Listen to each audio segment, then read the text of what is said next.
doors. Shut up, Brandon. Ready to die. Ready to die. Uh-huh. Sorry. It's fucking badass. I forgot This to put the dude music, built but a we'll do it at the break. working Halo rocket launcher. I saw that. Oh, I saw that too. That's sick. Welcome, I suppose. Yeah. Oh, are we on? Oh, yeah. We are Welcome. on. 100%. Welcome to the D&D. Everybody say hi to my friend Jacob. He should be watching or listening. Hi, Hello, Jacob. Jacob. Jacobi. Yeah, got to. I don't know what the fuck. What am I doing right now? I'm the DM. Dungeons and Dragons. I know how to play Dungeons and Dragons. Don't know how to stream it apparently. So why don't we all get started?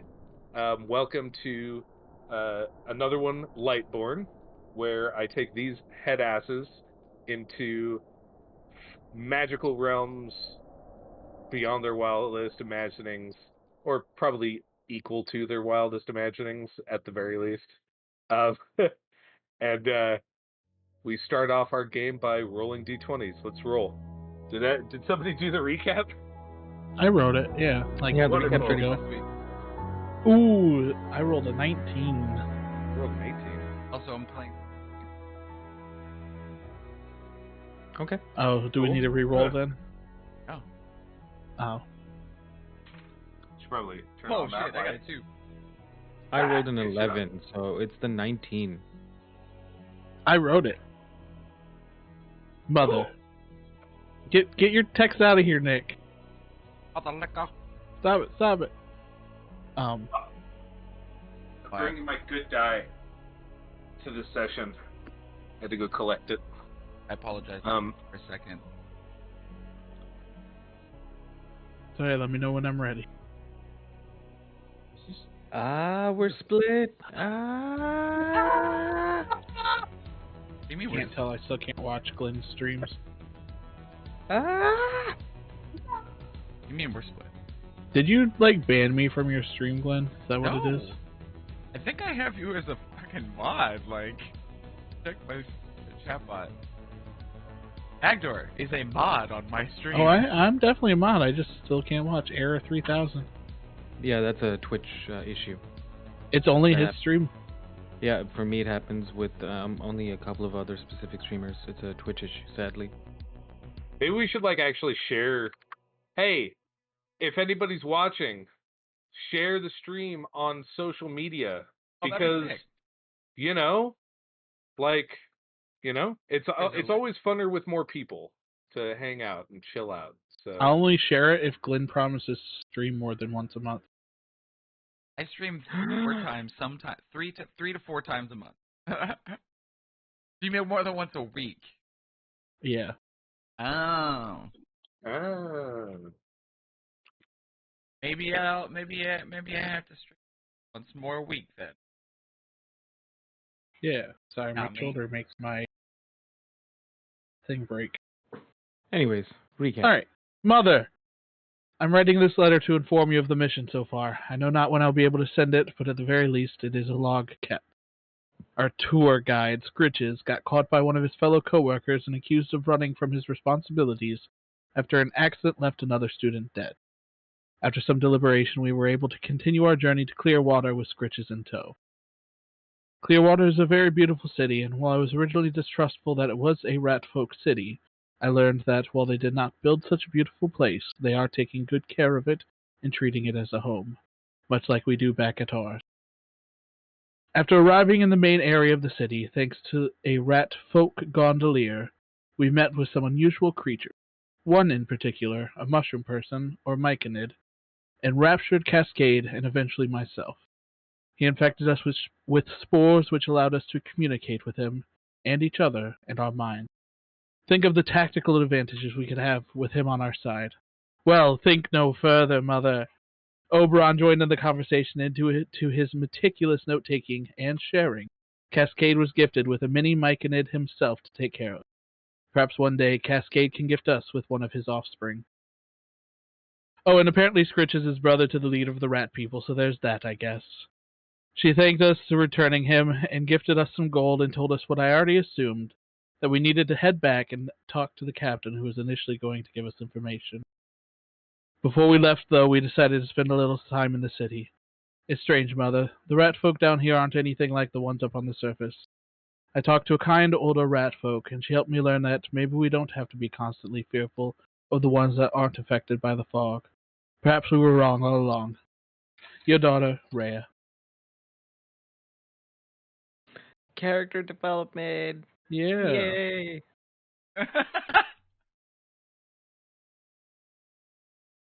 Congratulations, you've done it. Thank We've you very done much, it. Brandon. You've won. Yeah. Go ahead and take inspiration if you feel. Not to say that we've rolled many dice in the past to You know, Oh, I I have inspiration. That's what matters. I have a mic in it. yeah.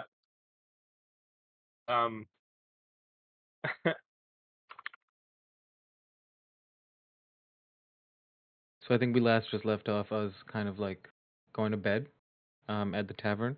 The tavern is called the Whiskey Tooth Inn. The old whiskey tooth. Who came up with that? I did. It's good. And that was the one in Stone Shear, right? No, we're still in Coolwater. Oh, We you're in spent the night in Coolwater. This morning we're going up to Stone Shear. Okay. Well, you wake up in the morning and you find yourself, kind of here with the sunrise, which is a simulated kind of like, cascade of warm hues and colors being reflected in the sky. It's you. It was me. It's just me in the sky. Sure, yeah. Ah! You turn into your astral form. I and am like your the god spark now. Ah! You go to pay the wage for or pay for your rooms, and they say, "Oh, for emissaries of the Queen, no charge at all," and they let you go on your way after a nice, delicious meal is served to you. Um, what is it that you guys would like to do today? I mean, the plans go to. We're going up to Stone Shear for Stone several Shear. things. Yes. One to the academy, so I can get some hands on some spells. Two, which I believe is also still at the academy, is the training grounds, so that Cascadia can be put through his trial. Yeah. Three is if Rhea has anything that Rhea would like to do, specifically. And then four, which we'll probably do like in between all of our things, is talk to the guard. Arthur was his name, I think. And dragon? No. Not that Arthur. The head of the guard, Yes. Alvis. Alvis. That was his name. Yeah, Arthur because we Pendragon, the one true king. He seemed to have information that might be relevant to our current mission, but that is the goal. Where would you like to go first? From what you described, I think you said that his office or so was close to the stairwell down into Coolwater, up and down. Yeah, it's like a few blocks away. So I think we'll head there on our way to the academy. Okay. Start that conversation, and then act on it once we're like ready and equipped. Sounds good. So you head up the stairs, and once again are greeted by these, interesting lights, which are of various forms and shapes, whether it be intricate patterns or children's scribbles. And as you go up, the neon kind of craziness of the sky of Stone Shear is just dimming and turning into that more subdued, bluish, grayish sky that you are familiar with during the day. Kind of give your nod to the guardsmen. They go ahead and give you some direction along along your path, and you find yourself in a more almost like residential neighborhood of Stone Shear, where many different types of people can be seen walking around, enjoying themselves in one way or another. Um, Children are playing on the street. Watch me play hoop daddy as they, put, have a rolling hoop that they're pushing around with a stick. Um, and like chasing after and throwing a ball through and just making up games. And there's drowish folk, there are gnomish people, even a dwarf or two. And they have kind of like this grayish skin that you're unused to. You're used to, this more kind of bronzish or pale skin, depending. Um, and yeah, they almost seem like they're getting choked of oxygen. They're pale, like grayish to blue. But eventually, you find yourself at a small building. It's not super impressive or interesting. It blends in pretty well with the rest of the surrounding neighborhood. It's right across the street from a park, which is similar to the park that Rhea visited last time. Uh, you know, stone walkways and like lichen for grass and small trees um, that are sporting fruit and things like that for any passersby. And it's kind of like this round, almost like the bottom section uh, of a tower, but it's just it's a couple stories tall, and it has arrow slits in the side but which have very beautiful stained glass, um, kind of facing outward, and there's a couple guards at the front, just relaxing. They're leaning on the wall. Their tails kind of curled around their own leg, and kind of like this lazy, you know, their halberds just kind of resting on their shoulder and looking around. Ah, what you need? You come to the guardhouse, eh? Yeah, we're here to see Alvis. Um, You say Elvis. Your accent's yeah, kind of weird. I don't really. You could tell by the way that they're talking that they don't speak common super well, but they're trying their best, and they're getting the point across. Um, but yeah, he's inside second floor, the two floor up there, and got it. Thanks. you go inside, and there are several people that are scribes, note taking, doing different things. There are people in um, there are several drow that are well dressed in kind of like a business kind of attire. Like they have what is that? Oh, vest. That thing.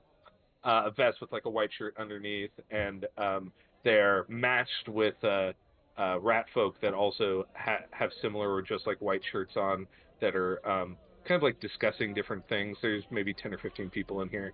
Um, Pointing at like boards with like chalk that they're drawing on it. One of the pieces of chalk is like floating, and like one of the drow is looking at the board and like slowly like kind of drawing lines between different options.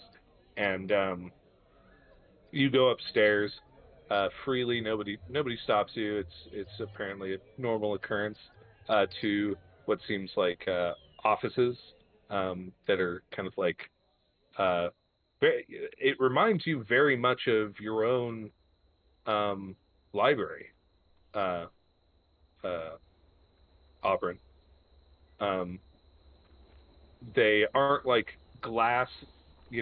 offices, but there are several small rooms that are kind of near the back of the building, and some open desks that aren't really attended currently. But in the back there is an open door, and you could see Alvis speaking with somebody um, in in the room, but it is open and welcoming. Just go up to the room and make my presence known. I'm not gonna knock on the door. I'm gonna stand clearly, like in his line of sight or whatever, and not make any motions to kind of barge in or whatever. Just kind of just stand there. Greta, you got to stop trying to pickpocket people. I know it's fun for you, but it pisses people off, and you got to realize that I'm gonna have to arrest you sometime soon if this keeps being an issue. I mean, but I don't wanna. It's just so fun. I don't care that you're a little girl. I don't care. If you keep pickpocketing people, you're gonna get put in jail with the rest of the scum. They're not scum. They're like normal dudes. It's just like Alvis just rolls his eyes and he's like, "I'm going to talk to your mom, and you're going to get bad rations for the rest of the week if you keep up with it." Oh, sorry. Come on in. You get out. Go do something legal, not illegal, please.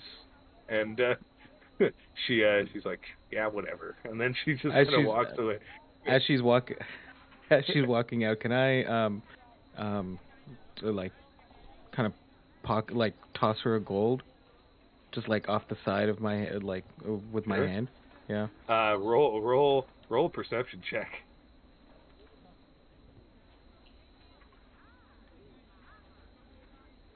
13, I think that is. A a 13. Yeah. So yeah, you hand her a gold. She says thanks, and then she opens up her other hand with like five other gold, and then she just keeps walking. That's a good kid.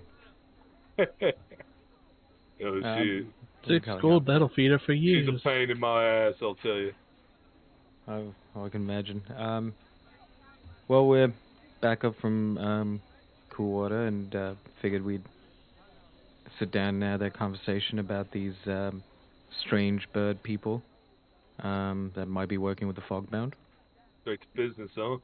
How'd you like the palace? It's pretty big, eh? It's funny you knew exactly where we were headed, but we had no idea where we were going. Yeah, it's always weird for new people. You know, most of the Drowish cities they don't have big palaces like that. It's mostly small villages and towns, kind of tucked into the earth. So I know a new person when I see him, and I Not knew you'd get a kick out of it. not so much the palace, the fact that who we were escorting down.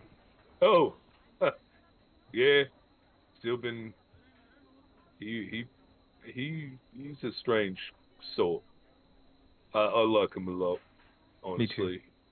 He yeah, he's hurt a couple people, but we got clerics, and he pays for everything, compensates families for any issues. It's only happened a few times, like three or four. And it's a part of it's a part of the process, right? As an alchemist, sometimes things explode. And from all the time that we've spent with him, it doesn't seem like he's ever done it out of maliciousness. It's just Nah, I it's don't just a think. part of what happens. I mean, he's not all there, in the head. Of course. It's he doesn't have that sort of anger in him, that sort of maliciousness, that violent streak. It's kind of funny actually. Most of the people in town don't. I think that's how Thor made us. Like he just kind of said, "Well, you're all going to get along as best you can." I mean, it's mostly any problems we have in town are usually because of other races. Not saying that there's anything the matter with them. I don't mean that at all. But it's just different cultures clashing. You Right. know. Right. Yeah, most of our stuff is just here. And he closes the door, as he kind of like, after he lets, Rhea and Cascade in as well. And, he's like, yeah, most of the issues that we have here, he walks over to a little side table in the back of the room and picks up some papers.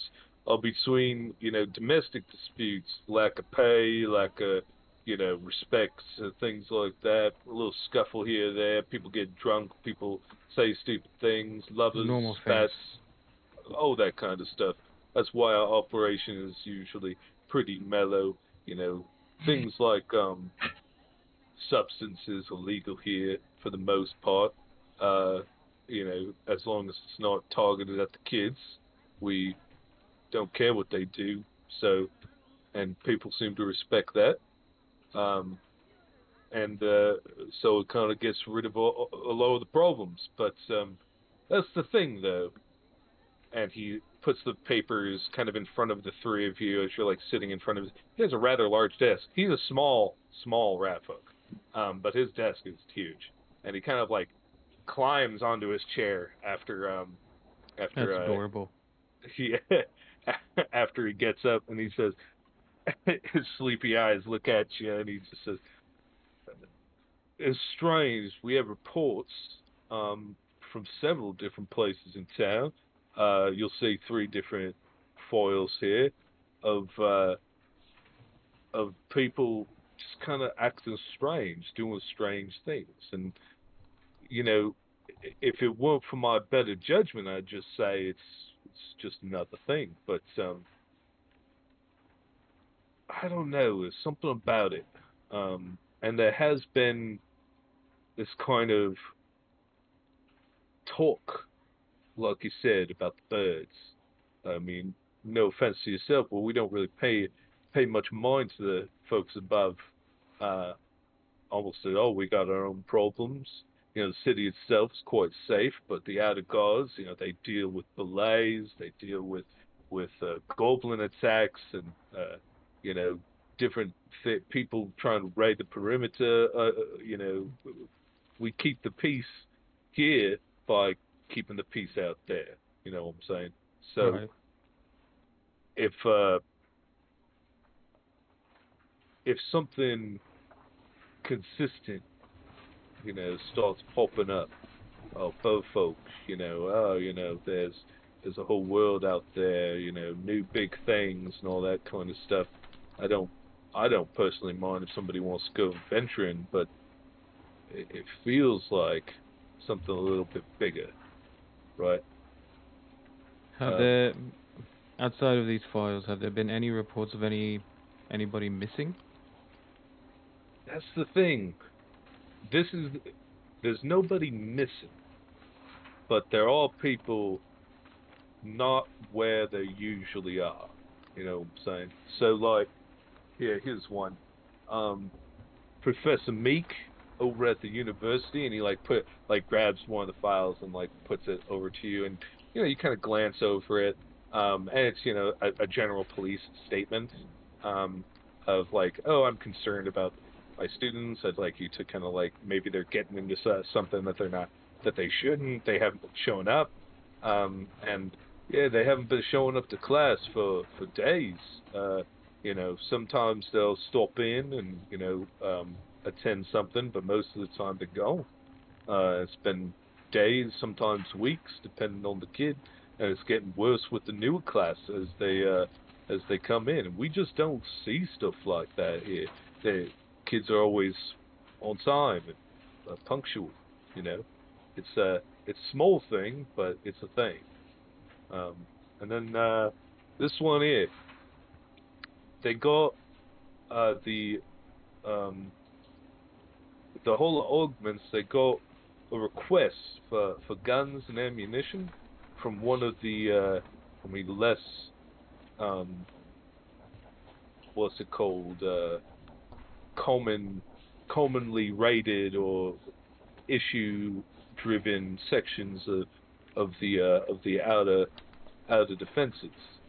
So like, this is a place that covers drow import and export to the Undercity. Um, there's no issues there almost at all. It's almost entirely bureaucratic. So why they're getting the ammunition, don't know. I mean, it's fine if they need it. It's all legal. There's nothing the matter with it. But I haven't been able to get out there and ask questions because I've been busy here with various things like a little girl out there. I know it's maybe Right, you've got your city to keep safe, and right. the job to do the outside work is for the outside people, right? Essentially. Right. You're not supposed to question stuff like that. They're just as the captains out there too. We're all equal, right? So And it's is that not. and this is clear to DM? Is that request for guns and ammunition one of the other files? Yeah. Okay. And what about this third file? Um. There's just been some strange folk about in the marketplace. People with cloaks trying to act a little less, you know, trying to not get the attention of guards, trying to talk to people, hand out paperwork, things like that. And he, from the file, you could see that like the third page is actually like a little pamphlet. It's like just a little guy, and it says, "We are the rising sun, the center of all things," and it has um a kind of like odd like pattern attached to it that it looks like lines kind of like just in parallel and perpendicular lines just attached to each other in seemingly a random order. Um. All right. Um. Do you have copies of these files? Can we take these? Yeah, we got copies, don't worry about it. These will prepare for you actually if you want them. Thanks. The last question I have before we go and do our own investigation, because it seems like our interests align here. Um, I don't, I don't think you're wrong in assuming that these all might be connected, or at least these are oddities. Um, are there any other ways outside of the main stairwells to access the different levels vertically? I mean, there's always the sewer system. There's and the thing about the Underdark, man, is there's tunnels everywhere. Right. They're everywhere. You might lose somebody for a week, and then they show up on 2 levels down. You know, um, it's not So, really so theoretically, it'd be uncommon. Yeah, possible that somebody could get in and out without being noticed. 100%. All right.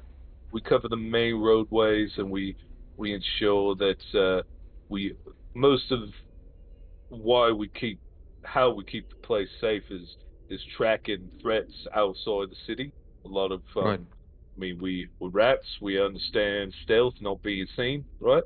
So we're good at our best of the best are out there doing subterfuge, all that jazz. I was never much for that. I just like hitting things with my hammer there. And he points up above the stained glass window at his office, and there is a fucking enormous hammer that is way too big. It is like it's a mall, basically. It's like this large, like a gnarly looking spike at the end of it, and it's like yeah, but more fighting days that Good pass old days. me. Yeah, right. Um, I think that's all the questions I had. What about the two of you? Uh, I do, but I'll ask him after. Well, I mean, I'm done. Can I have the room? Sure. Um, I Cascade, did you have any questions? Oh no. Cool. All right. You We'll feel wait for you good outside. shot. Is that okay, Rhea? Yes, yes. Cool. Come on, Cass. And we leave. Yeah. Once the Back there. oh, nice, awesome. Make sure you're shotgunning the mic right, Yeah, because you're your pocket. not coming in too awesome. I'll bring that up. And he looks at you as the door closes, and he's like, "Well, yes, ma'am. Would you have to say? Questions?" All right. I know that I haven't been the most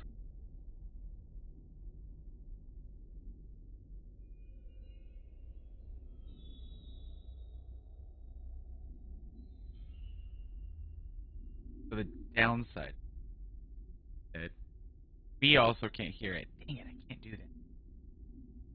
to possibly set up some sort of alliance between us. Me? You are the captain down here, yes? I'm one of them. I'm the main guy for the city, sure. Right. But Do you guys have a problem with rat folk enraged with the fog down here? not down here, no. That's normally up higher than Shroudmore. Or Would you be sorry, able to Fogbound. would you be able to point me in the direction of somebody who could help? I feel I've learned a lot since I've been here. I feel like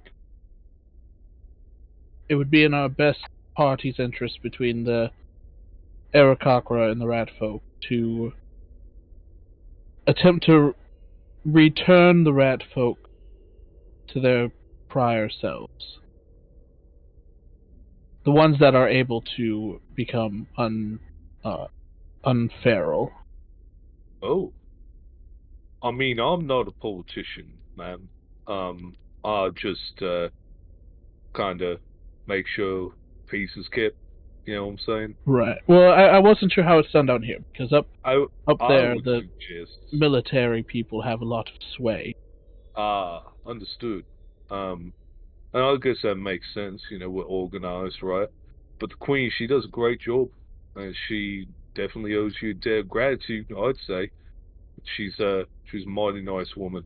Got to say, I've known her for a long time since we were both just little rats scurrying around. You know what I'm saying? You're So, right. I hadn't uh, considered that. she's available to talk to. I'm sure she takes people all the time. And I would be the first to help out. For what it's worth, I'd be more than happy to help drum up the plan. Um, devote some resources of mine from the city up there. There could be a Well, lot of benefit. I appreciate the offer. I will go talk to the Queen. I hadn't considered that, so thank you for helping No guide problem. me there. We will, of course, I will come see you again before we leave and let you know what she has said. Perhaps we can work together and you can come up and assess the situation. Sure, sure. It is All right. it is a strange place, the world above, as far as I've been told from different different folks. I don't know if I have the wherewithal to go venturing, but talking to some new folks, interested in joiner forces, things like that, trade. Uh, Right. I think it would be a great idea. Perhaps it idea can lead indeed. to greater nations for both of us. Hopefully. Well, Well, I appreciate the time. I shouldn't keep my party waiting too long. I appreciate you bringing it up to me. I feel honored. Thank you. All right, and I'm And gonna get up and open the doors. Were you guys? Oh, were you guys listening? No, you're waiting outside, and whenever you come find us. So, anyways, Cass, that's why you can't put pineapple on the flatbread. It just doesn't work. It's not supposed to work. You don't see me say anything. You hear me say. No, but being salty, bro. I suppose. Sometimes you just need something different. Oh shit! I didn't- And then Rhea just pops up. I didn't mean for you guys to mute. Sorry, or to death. No, it's Angela, next Yeah. to two Dwights. Ah! Oh, Yeah, I just figured it'd be more appropriate. Is everything Yeah. alright in there? Yes. I just wanted to talk to him about potential futures for both of our colonies here. Interesting. Oh. Right. Yes. It wasn't Yeah, meant to and be like a wholly private conversation. I just I was just I feel like felt it a would have been little weird if embarrassed. I was there. I'm glad that you had that with him. listen. You've had your own kind of journey and struggles internally while we've been down here, so I just want to make sure that you got that space to process He did. and Sorry. no, continue. He did give me information before we head anywhere. Would it be alright if we headed back to Clearwater before we head back to the surface? Um, sure. I could even go myself while you guys are finishing up your tasks here. It seems like a fairly safe journey. Sure, if you'd like. I was thinking we'd actually go up to the academy first while Cass gets his training sorted. I could go talk to this Professor Meek and then see if I could get access to the library and copy down some spells. And then takes I some figured time, that right? we might be here a day or two before we venture out because I think, apart from asking about these students, we got to find out where this outer outpost is. I think that's where we need to visit, and in the meanwhile, check out the marketplace and see if we can scout and track any of these shady-looking individuals. So I think I'd like to have you here for that. I may be able to just send a letter as well. The information does not necessarily need to be presented. Perhaps the Queen will grace us with her presence. I mean, it's not a very long trip, and I think whatever you have planned and whatever you're trying to do will have much more impact if you were to go in person. So if you just wanted to meet us somewhere at the academy, we'll go back to that same. Let's say by tonight we'll just meet up at the same tavern if all else fails. In Clearwater. No, up here. I'm starting Oh, to okay. remember the yeah. So if you wanted to go ahead and take care of what you need to, we're just gonna go to the academy for the day at least. All right. At least this time you'll get to fly and you don't have to wait for us to walk. Right. The tunnels are a little cramped in some places, but I'm sure I'll be able to make better You get time. to stretch your wings a little bit. Yes, and once I get to Clearwater too, as much as it was enjoyable for the gondolier ride, I could just, zoop right to the Zip right in. castle. Absolutely. All right. Well, safe travels. Here, take this just in case, and I'm just gonna divvy out and give you your portion of the 500 gold, in case you haven't already added that. Just in case you need to do anything with it. All right. It's all yours. Yeah, and by the way, you each got 500 gold. Yeah.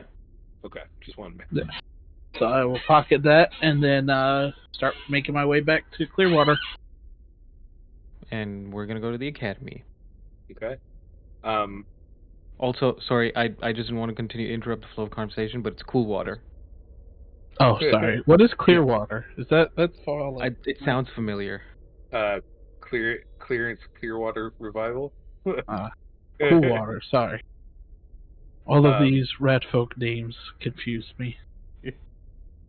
But actually, the academy is not very far, but it's compared to flying, it's further. So Rhea, you kind of shoot down the tunnel, and it's actually it's pretty wide on the way down.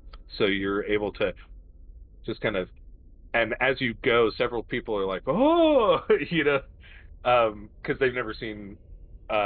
Most of them have never seen anything fly before, at least not magically, and so people are like, "No, don't jump," and then you're like, "Oh, I'll be fine," And yeah, your beautiful red feathers, a streak down as you fly down and out through the large archways and over this expanding, beautiful city.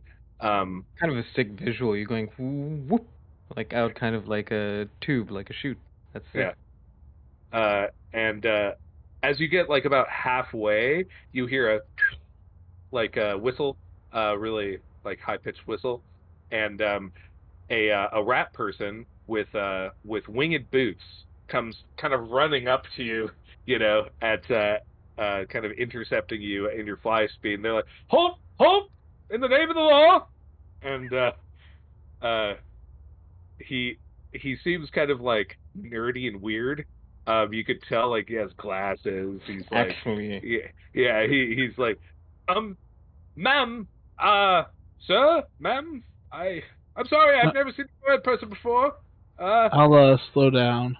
uh, Yes. it flight is illegal within 100 meters of the the promenade and the area that the castle. Please land now, so I don't have to do anything.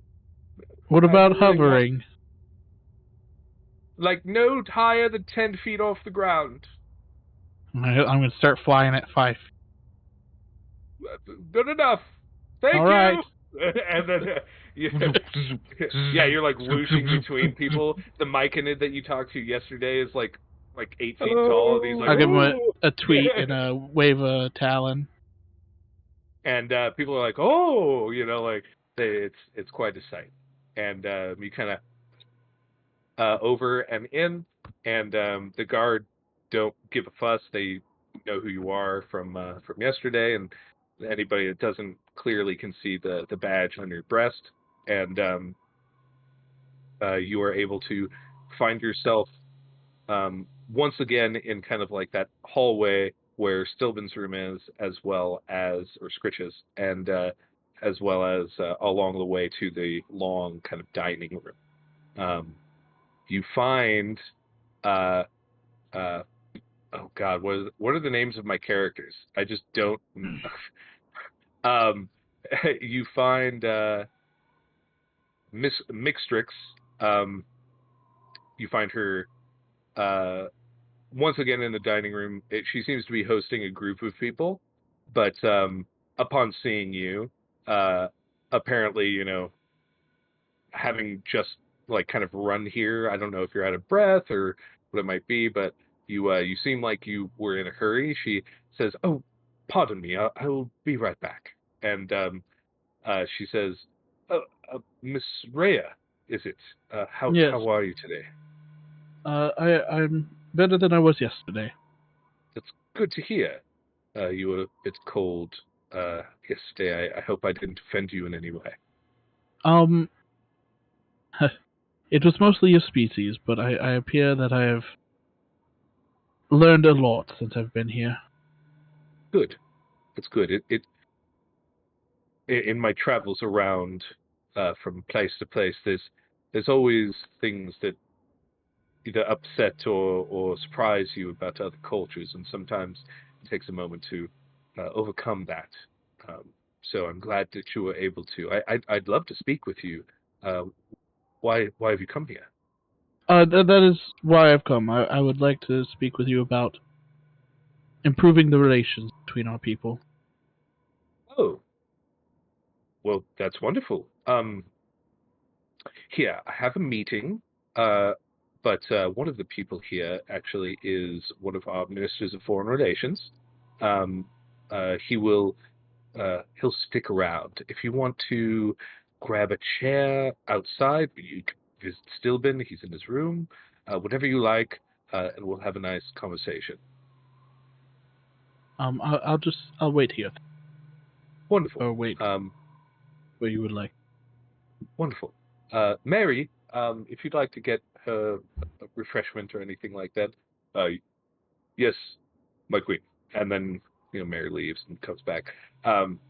In the interim time, we will say that you speak with her about kind of this process, about your mother, Right. about your Which society, is kind basically of what's everything I going said on. to Yeah, Alvis. yeah. And uh, how what is the general kind of idea of what you're trying to accomplish?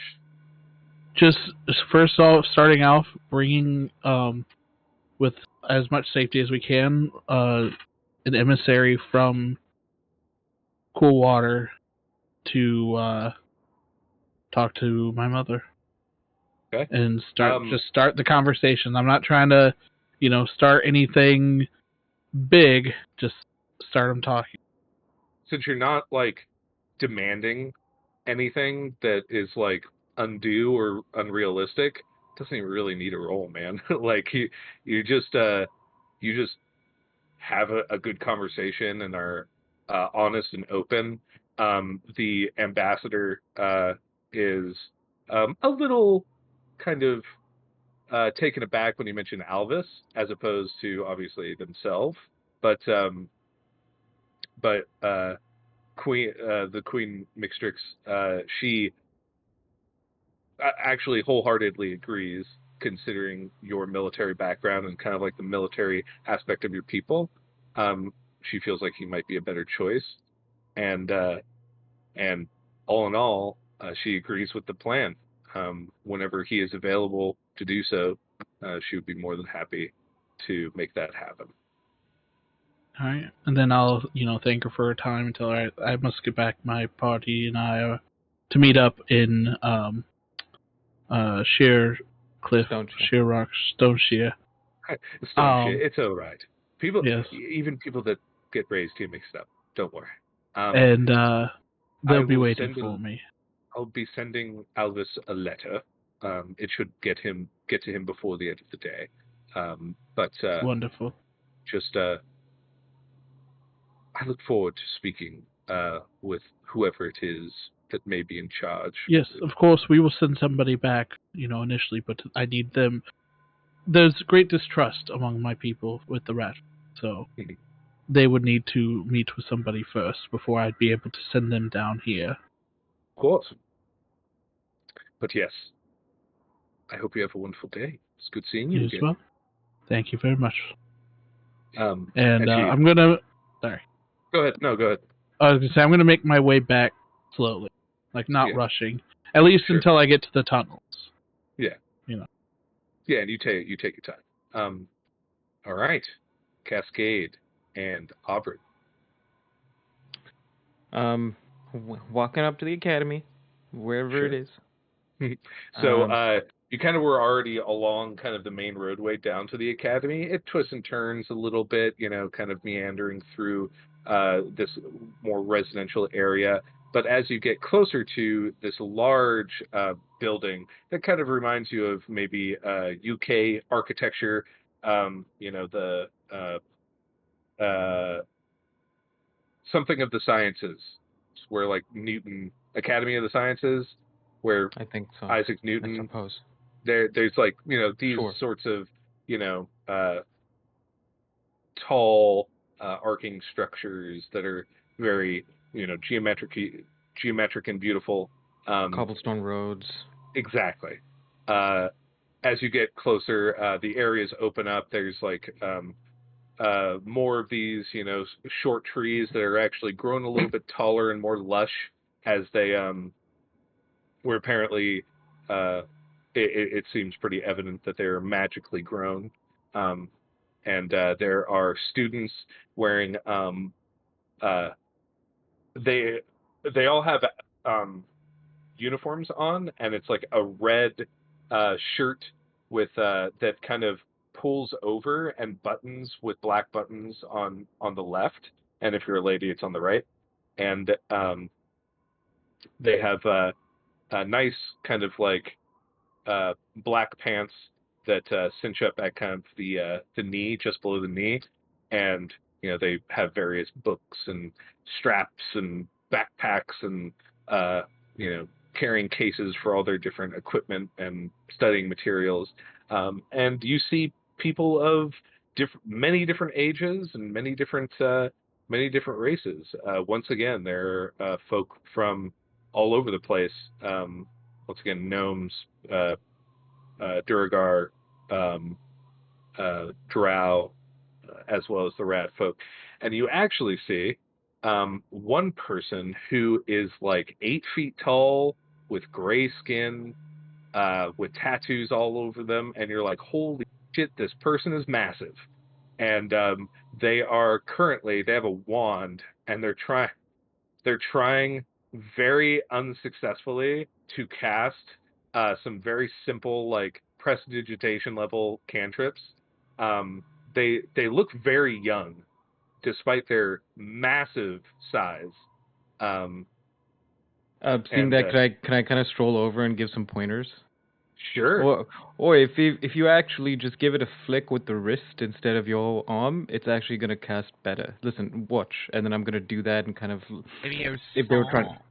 if they were trying to like video light a song. candle or something, and I'm like, if you just do this instead, and it just works out like that. See? Yeah. And as you're giving this instruction, you're noticing that his outfit is tailor made, uh, apparently by a pretty rough hand from the stitched together like shirts of several other outfits. Um, so like it looks surprisingly good, but it is very apparently handmade.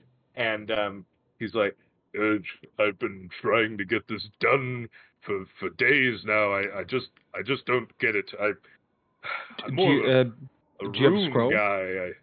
A scroll? Do you have a spare scroll?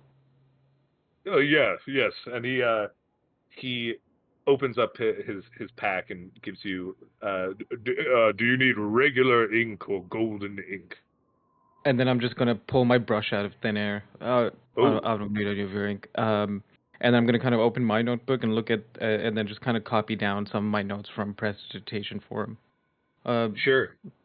And he studies it and he's like, you know, I think I got this axiom wrong, and I Sorry, think I it's don't mean to wider here. supersede any of your teaching, but like I just No, figured these are I some of might my own have notes. made a mistake. Let me try it. Let me try it. And he kind of like flicks his wrist. It's still sloppy, but there's like a cloak on the ground that he's trying to levitate very slightly, and it kind of poofs up with air and then like goes down. And he's like, ah, ah! And he's like, I got you. Are you a professor, sir? I must take one of your Please, courses. I'm not a professor. Don't call me so. We're just visiting the city. Um, listen, I you said you were a rune guy. Is that what you said? Yeah, I love drawing and interpreting runes. It's one of my favorite things. It comes from What? my culture.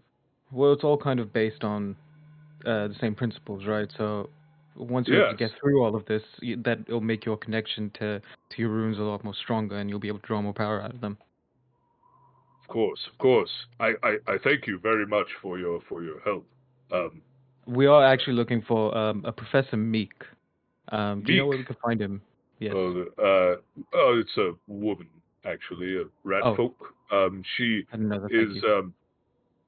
she is she's the evocation head of evocation in I believe the third hall, just down that way. And he points to there's like the building has like offshoots, and they're very long that are apparently hallways for individual like studies. And he points at the third one down from your vision, and you can see that there are people filtering in and out of that hall for whatever reason. He's like, down in that direction, most certainly. Um, well, once again, thank you so much. I can't help but find myself in your debt. Um, I've please. It's a simple cantrip. You don't have to worry about it. It just takes some time, is all. Once you're able to unlock, it's all like puzzle pieces. It'll all click eventually. I'm sure it will. I'm sure it will. Thank you. Uh, good luck with whatever it is that you are You doing. too, and I'm gonna kind of like pat him on the And on like the he kind of fore like bicep. he kind of chuckles, and he kind of scratches the back of his head, and he keeps doing it, and the cloak kind of billows up like even higher, and he's like, ah, yes, as you walk away. That's Um, a good kid. Yeah, and then we're just gonna go find Professor Meek. uh, Professor Meek is in a somewhat surprisingly uninhabited portion of the hallway. Um, there you pass several areas that are like, oh, the potion making and alchemy, and it actually has Stilben's name on the door. You also see, uh, you see, like magical biology and study of magical creatures and things like that. And eventually, in like on the inside where the two hallways connect, and on the opposite side there's like a roundabout where the place kind of opens up. There's a beautiful fountain in the middle of it that shoots kind of like ice water. It's almost like it snows from like it Sick. shoots up water and then it snows down and melts again. And her office, by all estimation, is enormous. Um, and there is she sits kind of on the far end. There are books and scrolls, uncountable, on this long office way. And you see that on the other end of her office is this giant glass window, the lead, keeping these large frames held together. And there is a kind of a veranda downwards behind the window, where students are playing in the quad, as it were. She is sitting there, just writing. Professor Meek. Oh, yes, yes. Sorry for the intrusion. My name's Aubryn. This is Cascade. Can you come closer, dear? I can't quite hear you. Absolutely. And we're gonna go right up to her desk. Oh, wonderful. Oh, a human. I haven't seen a human in a long time. And what are you, sir? Oh, I am a Genasi. A genasi. Yeah, I'm like Oh. half.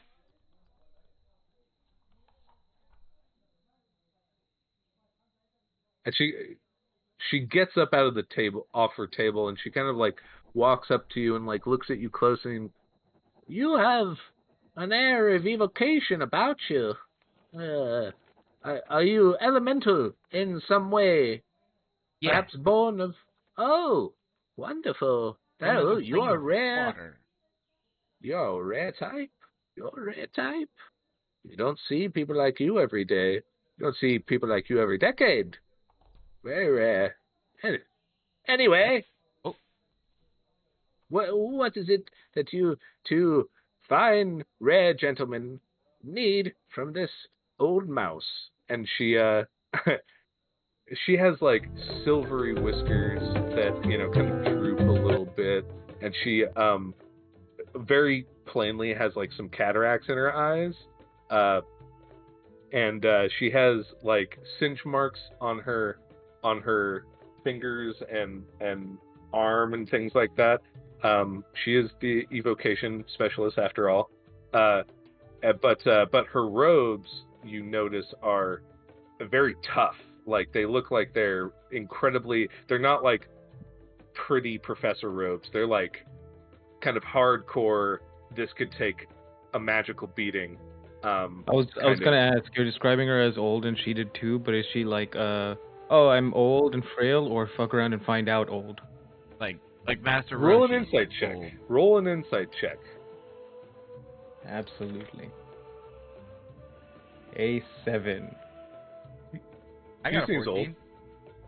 She seems like she might hide a little something up that well-worn magical sleeve that she's wearing. You know what I mean? Like you don't get to be the head of a university, of one of a university's most popular and dangerous fields by chance. Right. You know? Right. And you've met, especially you, Cascade, in Flor Nouveau, and it actually, yeah, just in Flor Nouveau because you haven't traveled. You've met evocation masters, and they are 100% to fuck around and find out, kind of people. It's like when you have that level of power at your fingertips, at any point you could just roast somebody alive.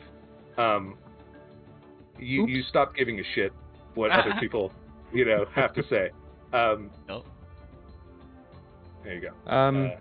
Well, we're here for two things that we think will be connected. Let's start with why we came down here, and then I'm gonna kind of describe. We're on the fucking this thing to look for what's his name? Redbeak. I forgot his name. It's been so Redbeak. long. It's Redbeak. Redbeak. He's capturing bird folk and then doing something to them where they have red feathers and like lose and all their feathers from the neck up. Think that he might be working with some of the fogbound. And our trail led us down here, and then about the missing students. Not missing students. The students ditching. Yes. And at that, she's kind of looking at you funny, like equating the two as like this is totally new information to her, and she seems almost a little bit concerned. But she lets that pass over her pretty quickly, and she says, "Yes, the students they, I mean, often are so eager to learn." When you're freezing things in place or calling lightning from the sky, people tend to pay attention. But the past few weeks, about 10 or 15 of my students, let me count here, 13, they have not attended the classes at all. And other students have become less involved, as it were. They do their assignments, but they don't go the extra mile, and I don't understand why this is. It's concerning to me, as a professor who has been here for so long, that there's this sudden change, and I just wish they maybe go speak with them or talk to them, see if maybe there's something up, maybe there's a new drug, maybe they're partying too much, or there's a new club or something happening. I don't know. There's been magical incantations in the past. We have an illusions expert. And charms are not uncommon here. Right. It could be. We just want to make sure that it's right. We just want to make sure that figure out whether or not they're related, because if it is, that somebody's potentially weaponizing some of your students. If it's not, then it's, as you're saying, some new drug, some new trend, some new fad, maybe a club. We just want to make sure that that's not the case and that they're not in danger. She looks at you with a suddenly very hard look that takes you off guard. And she says, if someone's attempting to take my teachings and turn them into something for their own personal gain, I guarantee you they will not be happy. If we do... If you would like to meet some of the masters topside, he'd like you. If we do find out that there's a connection to our cause and it happens to be down here, I will let you know. Of course, please do. Full transparency. We're just here to work with everyone. Are there any students on campus right now that you could point us to, even if it's just one that you might know of that we could go find? The dormitories, and she kind of like points in the veranda of like this large quad, and it's like maybe a quarter of a mile away, but it's a very large quad, and you see somebody like zap somebody with a lightning bolt in the middle of the quad as she's pointing, and there's just a large dormitory apparently that is over there in the corner of the quad. She says, most, if not all, of those students attend that particular dormitory. So if you have any questions, I'm sure that they are there, or at least some of the answers are there. All right.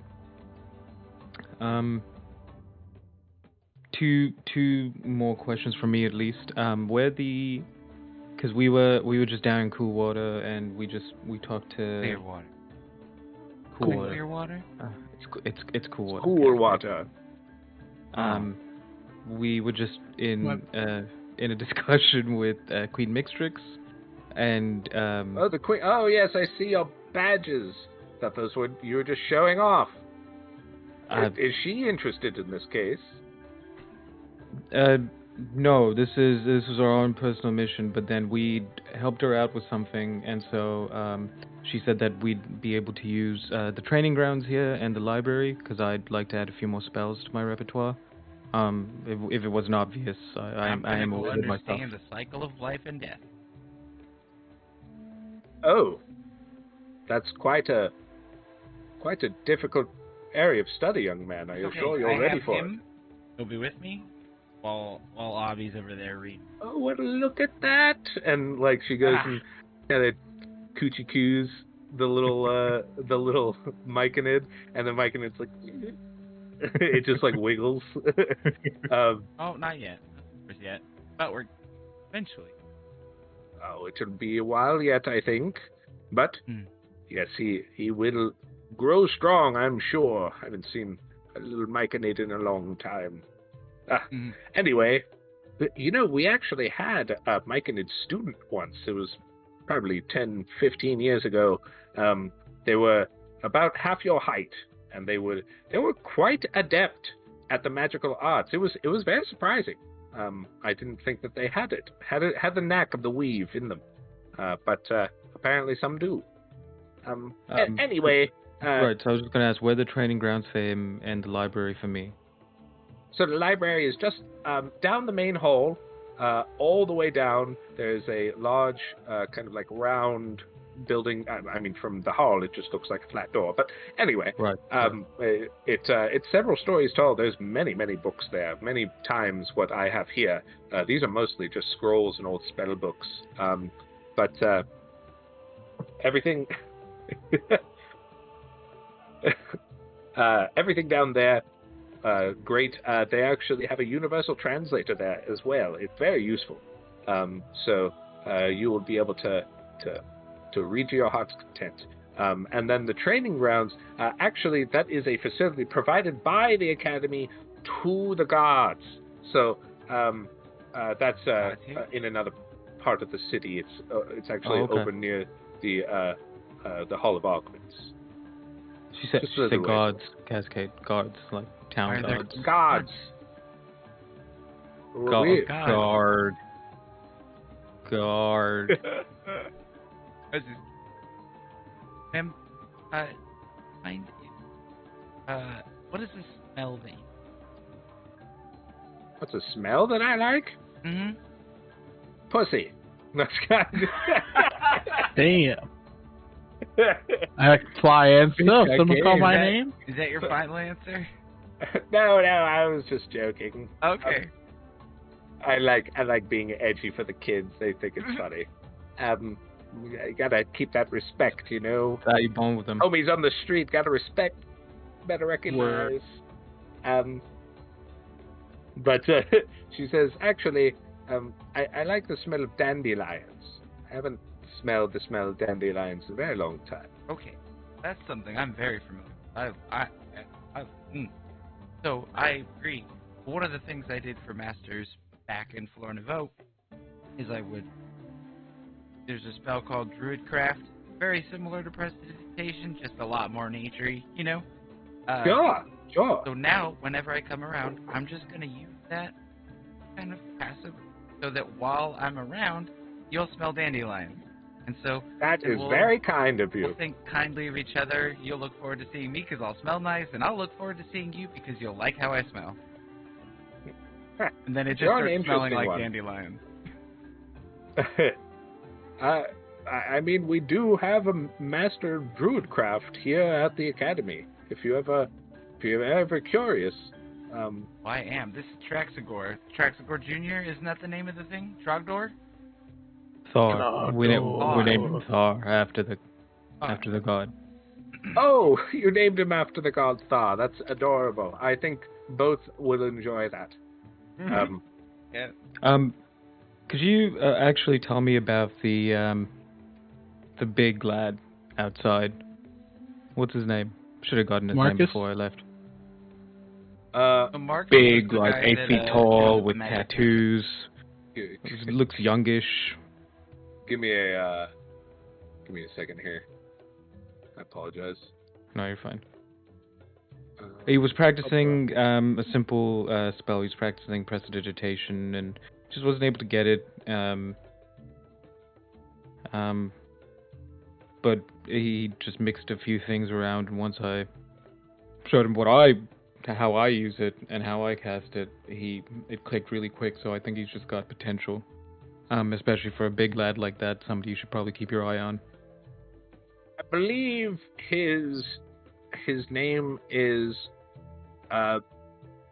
what is it? He's one of the newer students, but he makes quite a splash. He is very tall. He's from the surface. He found us at some point.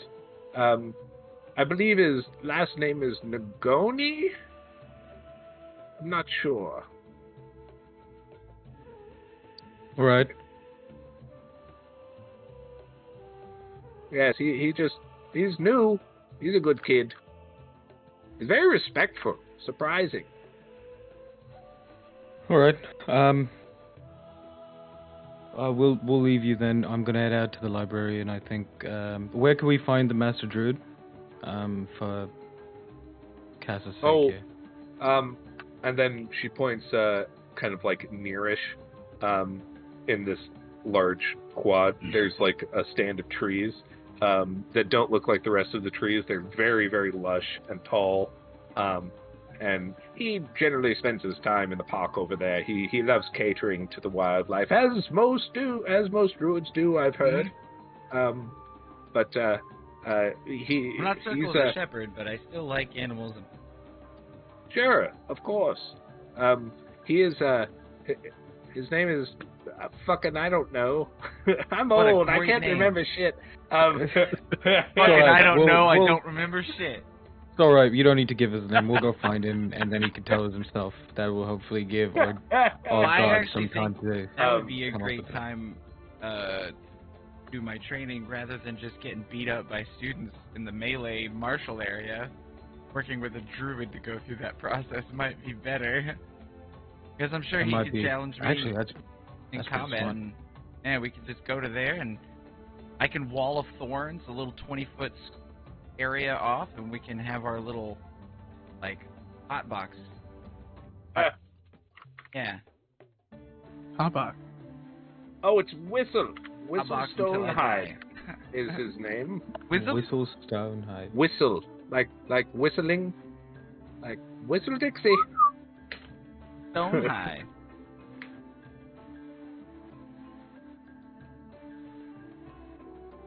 He's quite an eccentric fellow. I mean, all of us professors are, but Hmm.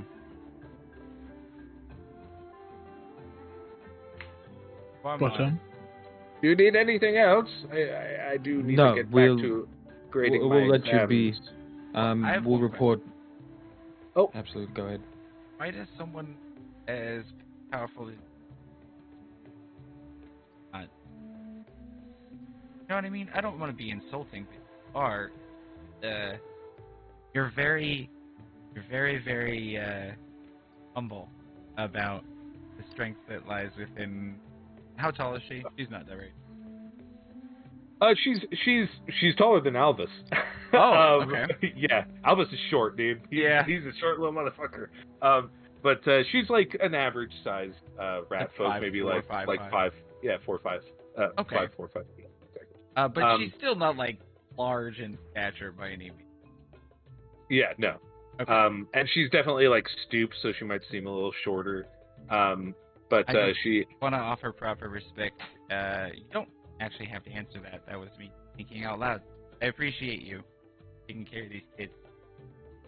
Well, and she straightens her back a little bit, and she kind of like gives you that.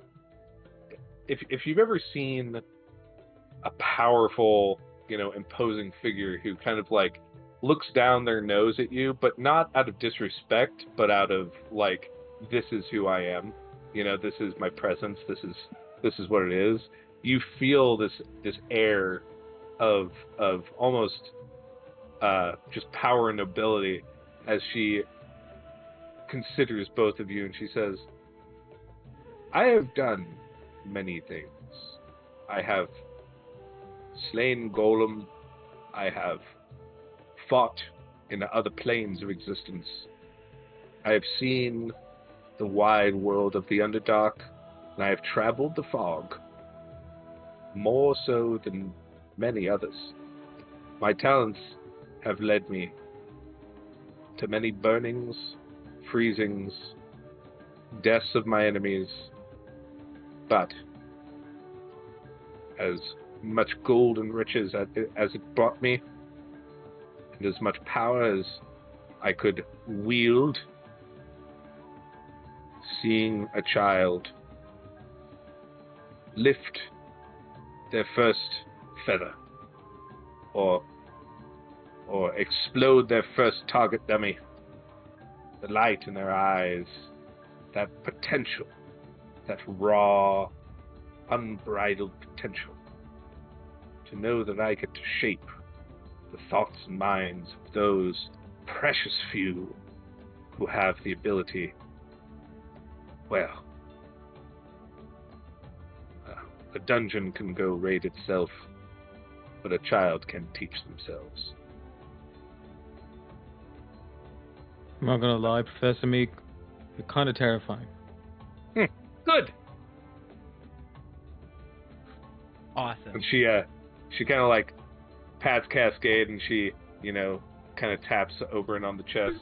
Remember that fear, because you will find others like me. I have a feeling in your adventures, and they will not be your friends. Sometimes Don't worry, you we need got- to know when to run. We got pushed off our own city, so it's a lesson I've already learned a little bit.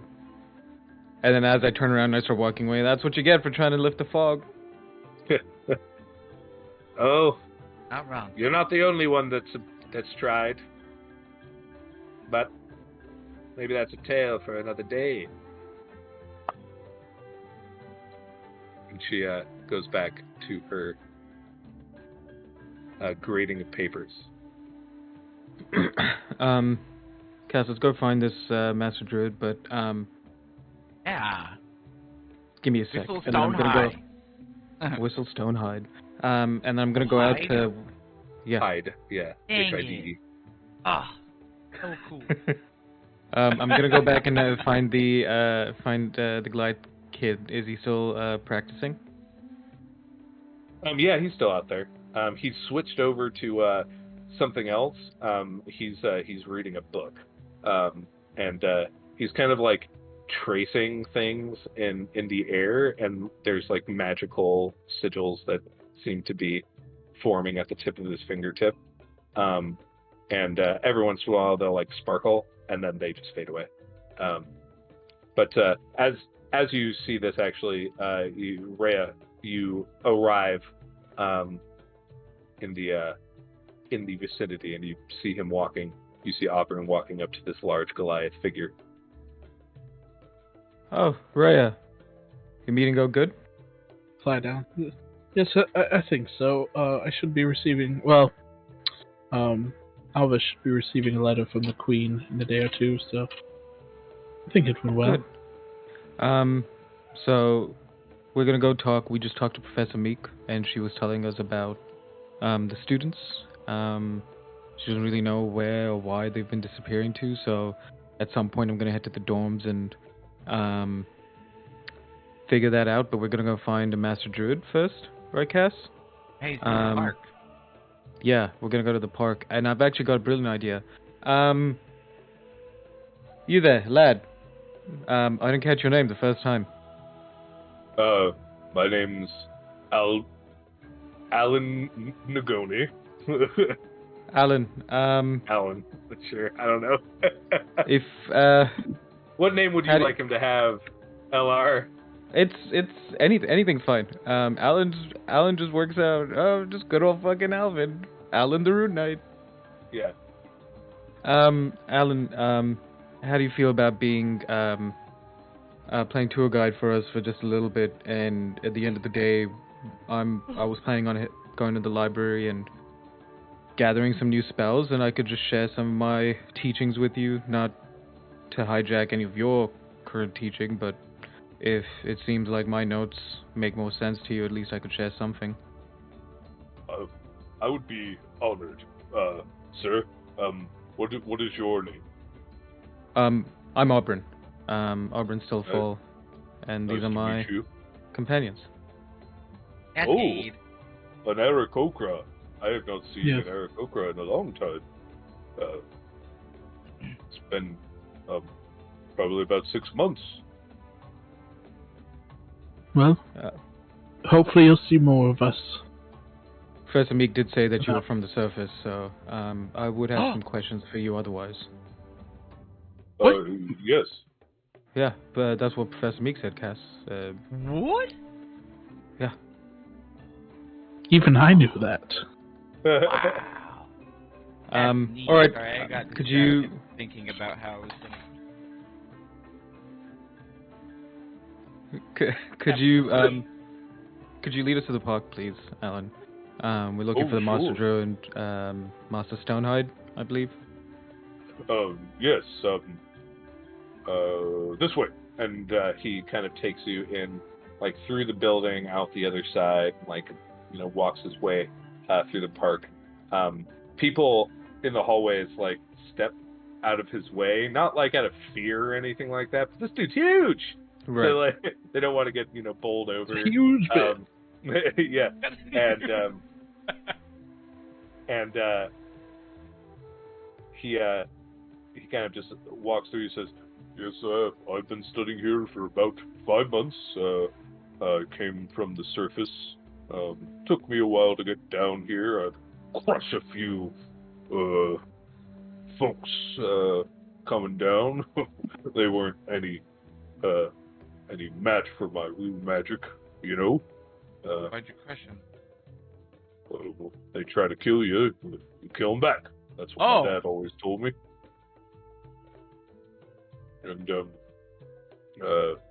yeah, it's been a really enjoyable time. Everybody's kind, and everybody's really afraid of me, and it's great. I have to say, a lot of You're very respect tall. for no reason. It really makes things easier. Got to say. You want me to be a bear so that someone's like as big as you? That isn't necessary. Okay. And he goes on. He's like, actually, I'm like one of the smaller in my clan. I'm about 7'5". Rest of them are around 9 feet tall. They're huge people, and we roam the northern expanses outside of this small town called Runeville, now Runesmith. And Runesmith. yeah, Never heard of it. it's probably a few thousand people now. There's people from all over the world that travel through to see the bones of the ancient white dragon that was once slayed long ago and lie. Even through the fog, I'm assuming it exists above the level of the fog, then? No, right inside of it.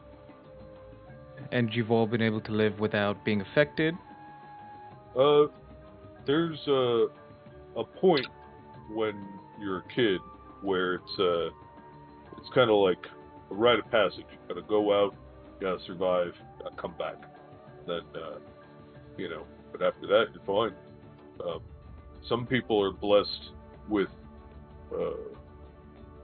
what we call the holy rage, where they can take the rage that the fog gives them and use it in combat. I was not blessed such, but our tribal shaman, he taught me the ways of the runes, and I was able to use runes to make the journey here. Interesting. You told me I could learn how to use it. Well, I'm not sure if you can, but those with the proficiency can. I'm not quite at that level where I can teach. I simply know how to do some things. And I study my book, and the book that he was reading before is on his hip, and it's like kind of like this old, very wrapped in vellum, tough-looking book that has survived ages. And he's like, I've been, keeping sharp on it, making sure that I can do the best I can. Interesting. Yeah. It's interesting how different people have taken an approach to the fog. All people have decided to fear it and build up into the sky, whereas it seems like a lot of people have decided to embrace it and just accept it as it is. Well, when all you have is fog, then that's all you have. It's what you have to live with, right? And he kind of looks at you. It's less. It sounds more wise than coming from me than from him, because he's a pretty young guy. And so he's just like, oh, this is what you just gotta do. What you gotta do, like. How old are you, Alan? I'm 22. Oh, you're not that much. You're not that much younger than me. Oh, you seem so advanced in your studies and skills. Well,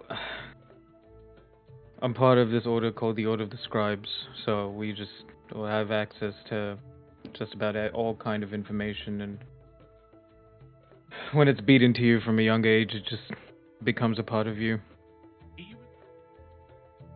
No, it was a figure of speech, Cass. It was just drilled into me from a very young age. Drilled you with them? Sometimes, yes.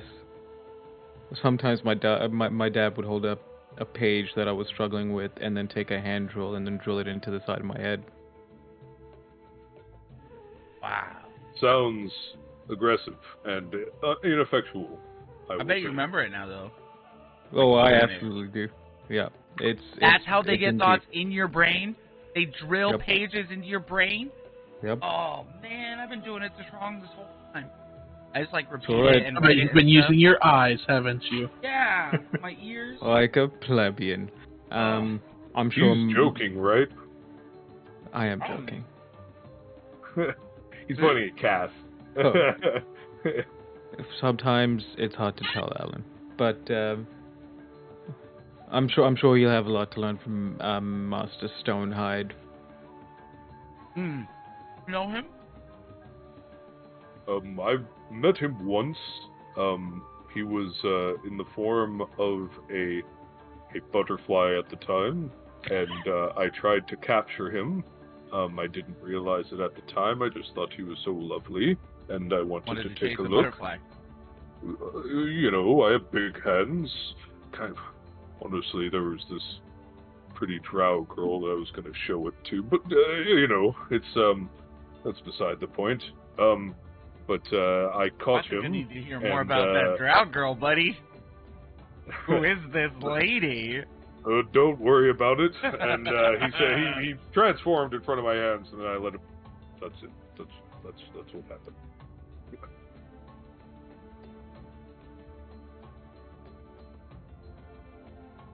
So, what are we doing? We're at the park. I hope. I'm looking for a butterfly. Yeah, at the park.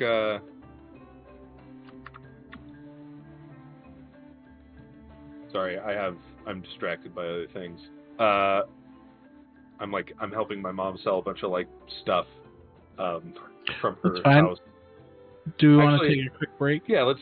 As we get to the room. park, let's take a little break. That sounds great. Break time. Wow. Right, I'll be back in a couple minutes. Now in a mid break.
There you go. Welcome back, everyone. We find our adventurers walking into a magical and beautiful grove that has various creatures wandering about, whether it be little lizards or rabbits of different coloration, kind of wandering and enjoying their lives. The amount of life in this area is surprising, as you're not used to seeing a lot of flora and fauna thus far below the surface. And it definitely seems magically put there, as it were. But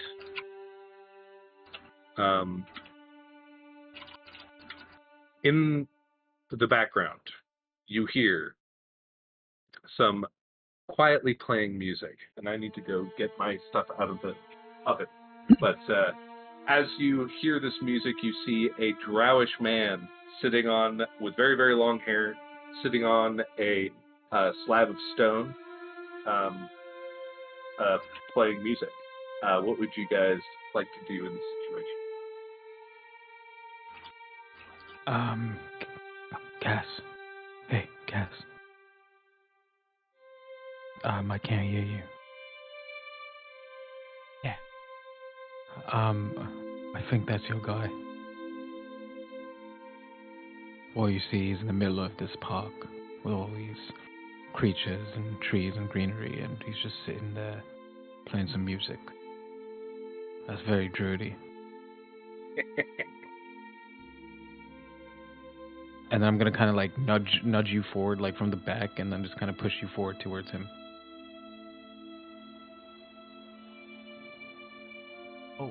Oh, You do, Mr. Hello? Cascade. The music continues, and the fella just kind of like looks up and nods and just continues playing. And it's very beautiful, and there's like, he plucks on the strings every once in a while, and he's just playing and enjoying himself. Around him there are like butterflies that are kind of like gyrating and circling around him, and moths, a couple flies, they're all nature's creatures. And you see a hawk, or not a hawk, but like a sparrow, kind of dive bomb and take one of the flies, and goes and sits on a perch and is just relaxing and eating a fly. And you see in just behind him, at the edge of the woods, there seems to be some sort of predator eyes sitting contently, not trying to make any moves, but enjoying the music. I'm just gonna sit down, and I'm gonna let him finish. You do so. It takes a while. You're sitting there for probably like 20 or 30 minutes. And yeah, what are you guys doing? About like 5 minutes in, Auburn's gonna be like, "All right, let's get out of here. They're gonna be doing this for a while." Druids, I've never understood druids. Alan, to the dorms, please. And Alan leads you there. But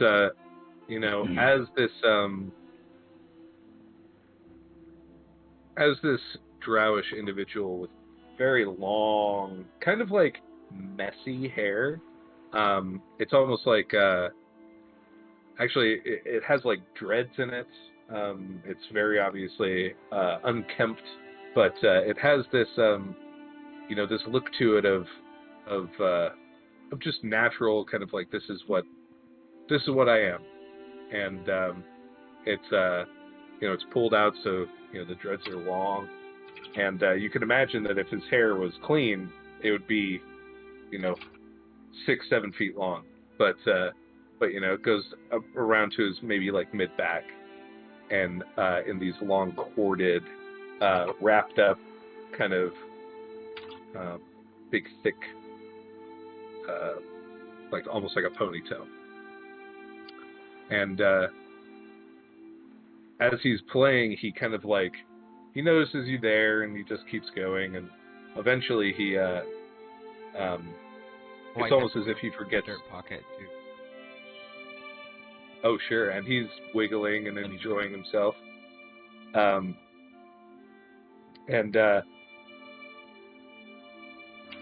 he kind of, it almost seems as if he forgets that you're there. He closes his eyes, and over the course of this next, 20, 30 minutes, he plays one song that has many parts. Slow and quiet, fast and strong, and some building, and then crescendoing, and then it finishes off with a quiet, long note, which, as it finishes, you open your eyes, and as he finally brings his bow off of the strings, all of the creatures which have gathered suddenly poof, like they don't disappear into thin air, but they, almost as if like a string has been cut, they move away from him and kind of disappear into the forest. And that predator behind just kind of like slinks back into the darkness. And he just looks at you. That was awesome. Nods his head. So, what should I call you? He just whistles. Dang. So,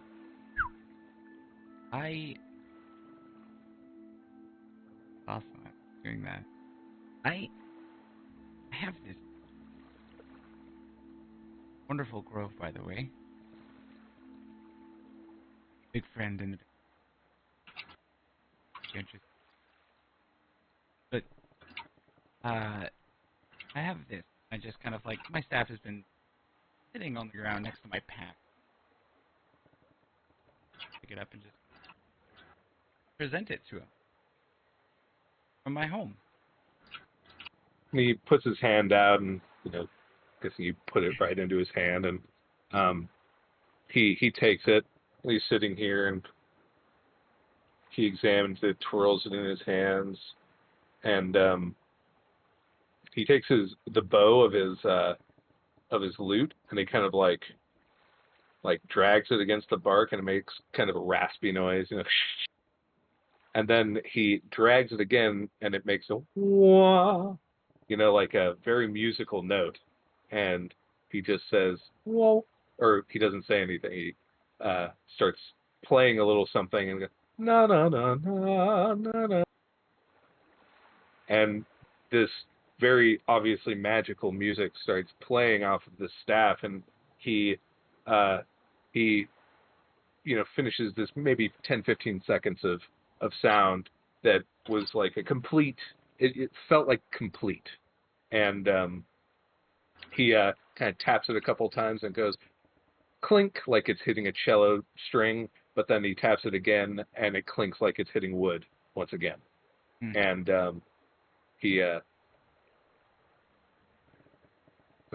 hands it back to you, and he raises his finger, motioning you upward.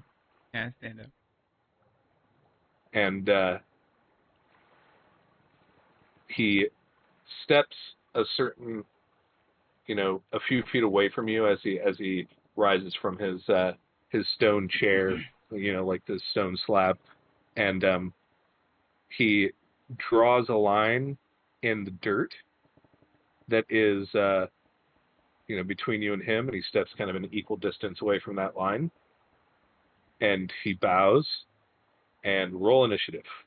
Yeah. As he transforms into a bear. Yeah. Too bad we left, huh? We're back at the dorms already. Oh, I have a -1. 15. I was like, it's so good. Oh. 9. You guys are gone. Oh. He goes second, actually. I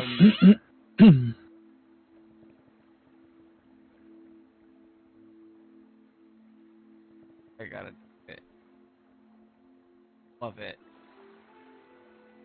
Sweet. Yeah, it's gonna be Shillelagh bonus action. And then I'm Okay. just gonna and I'm gonna try and fight him. I'm gonna attack him with Shalala. Go ahead. Where are you at? Oh, that's right. Technically a spell. Yes. 25. 25 definitely hits. 9 magical bludgeoning damage. Very good. Um, You strike into the side of his, gaping bear maw, and he gets hit, but he doesn't really flinch, and he doesn't make any bear noises. He just kind of like, kind of gets hit to the side as this magical power kind of blasts off the side of his face. Like, his face doesn't blast off, sorry, the magical power, ricochets off of him. That would be hilarious if you just killed this guy instantaneously. Is that your turn, sir? yeah, that'll. Okay, I need to... Guess who's the Master Druid now, after killing him with 1 blow for 9 bludgeoning damage? Right, exactly. He goes and immediately attacks you. Go, bear, go. He's going to bite and claw you. The first is a 25 to hit. Right, 25 hit. And the second is a 13 to hit. They both hit. He deals 19 points of damage to you as he bites into your chest, kind of around your shoulder and chest. He's an angry And then bear.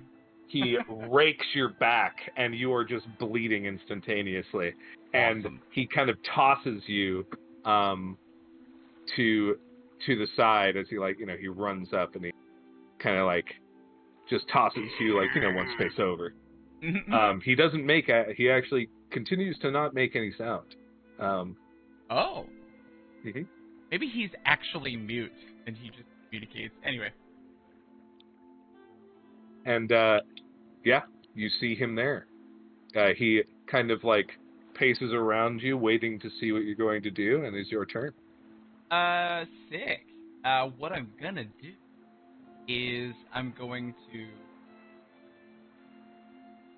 wield my staff like this in my front, and I'm just gonna go into a Zen state where as soon as I would hit 0 hit points, I wild shape into a bear as a reaction to having hit 0.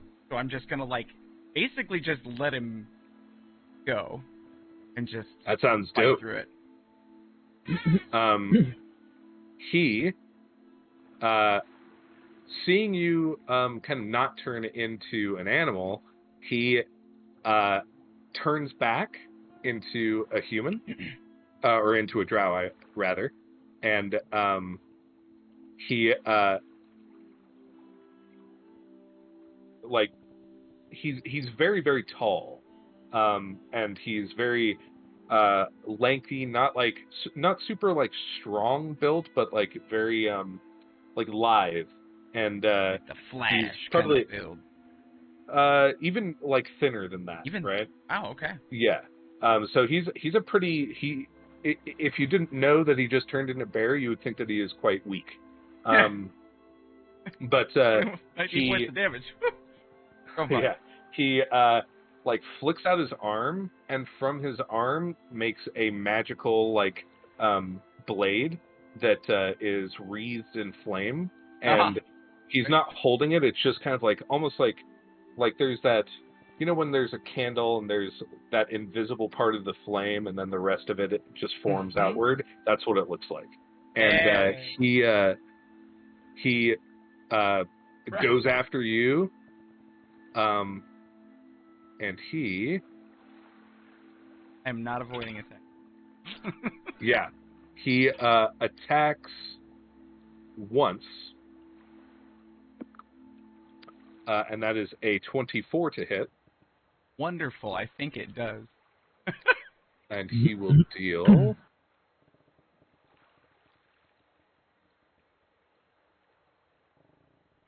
Oh no! Don't connect to a virtual tabletop, you stupid thing. I'll just roll it regularly. Well, that's right. Are we using that? Are we using Albert right now? Do you want me?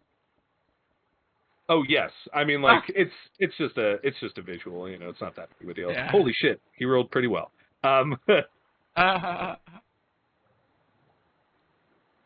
Uh, He rolls 17 points of fire damage. it hurts, but I stand strong. Savoring the pain you can, as one does with life. Um, and he kind of nods his head, looking impressed, and he he basically opens himself up for you to hit him. I keep my eyes closed and maintain my position. Is that your? Are you still preparing the same reaction? Yep. Okay. Yes, sir. He you can't see him, but for the visual for the audience, he nods his head, kind of looking impressed, if a little curious, and he slashes you again. Would he have advantage in this case since your eyes are closed? I think so, probably. Yeah. That would That make is a sense. natural 20. On Baller. God. Fucking He rolled a baller. 9 otherwise. So Let me. Hit me.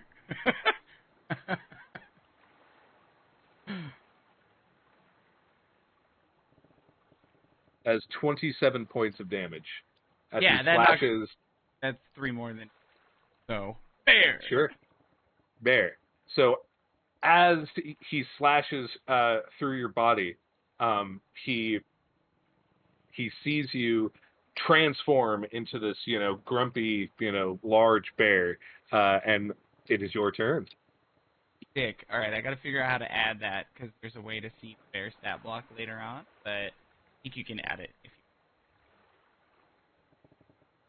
you... sorry, I didn't have the bear prepped. No, it's okay. Derp. It's okay. You're a bear. We can use our imaginations here. Because I can be...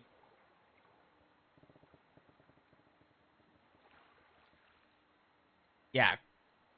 Believe Oh, so. no, I'm fourth, so it's one half. One half now. Oh, So I hey, can there you be- go. Oh, I can't be a brown bear. Dang. He was probably That's what a he brown was. bear, wasn't He was a brown bear. Yeah. Yeah. I just become a black bear. That's as big as I can be. Hey, it's a black bear. Now, Dungeon Master, do I need to take the static hit points every time, or would you even allow me to roll each time? I would allow you to roll each time. I would like And to do if that. it, I feel like there's variance so in it. I'd like to think of myself as a generous DM. I'm one of these people that if you don't roll higher, you could take the static. So I rolled high. awesome. I want my players to be powerful. So I'm a black bear with 27 hit points instead of 19. nice. Hey, that's good. When I transform, it's my turn, correct? Yeah, and that was Okay, your cool. reaction too. So Yeah, that was my reaction. full Yeah. action economy. Yeah. Sweet. get I to get take, to fight and claw. Yeah. Now I'll fight Make it back. happen. Yeah. At this point, I'm now fighting for my life. So. All right. So this is the claw. This is the bite. Sure. We're good. That's a crit on the Hell claw. yeah. Hell and yeah. Oh man, does the black bear go with mine when I wild shape, or is it just exactly as is? It's black bears. Yeah. It's just black bear. Okay, 17 to hit on that one then. That hits. Cool. Oh man. So we're doing max the base, or are we doing roll double dice? Reason I'm just It's whatever. Or well, it's either double dice or double the damage of one roll. See what I'm saying? You choose either or. okay. Yeah. So if you roll a 6, Okay, it'll be 12. got it. Yeah, I'll But just roll or twice if you then. roll. That's 7. Right. 12 plus 4 is 16 between both attacks. So 16 total. Yes, 16 total damage, Very nice. piercing and slashing damage. I don't think there's magic to it because I'm not powerful enough yet, so. Very nice. I dig it.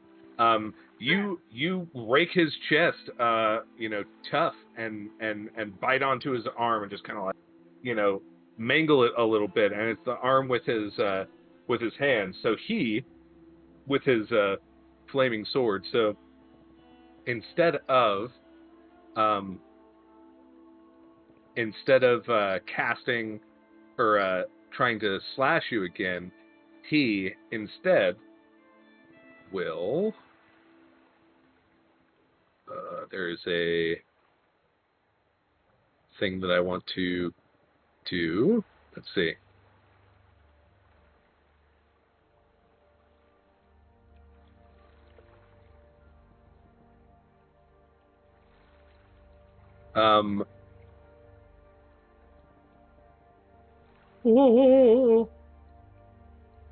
He uses a move called the Kamehameha, and then just blasts you.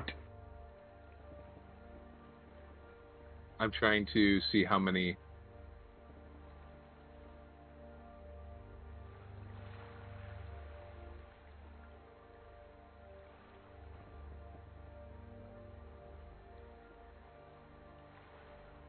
Okay. Also, I would like to go through this list after the session with you of 0 Sure. to 1/2 challenge rating creature of a fly speed or swim speed. Sure. Later. Most definitely. He casts his hand up, and there is a greenish light that appears, and suddenly behind you there is a creature of some sort that you have probably not seen before, but you've had dreams of it. You feel like this is this feminine, leaf-covered, beautiful creature that looks sort of menacing, even though it's quite charming looking. It walks up to you, and it casts entangle upon you. Oh boy. Yeah. Let's see what this looks like. Sorry, I would post a picture, but I do not have one prepared, unfortunately. But it is behind you. It's actually flanking you. Oh, And snap. go ahead. Where is it? There it is. Roll a strength saving throw. Frank? Mm-hmm.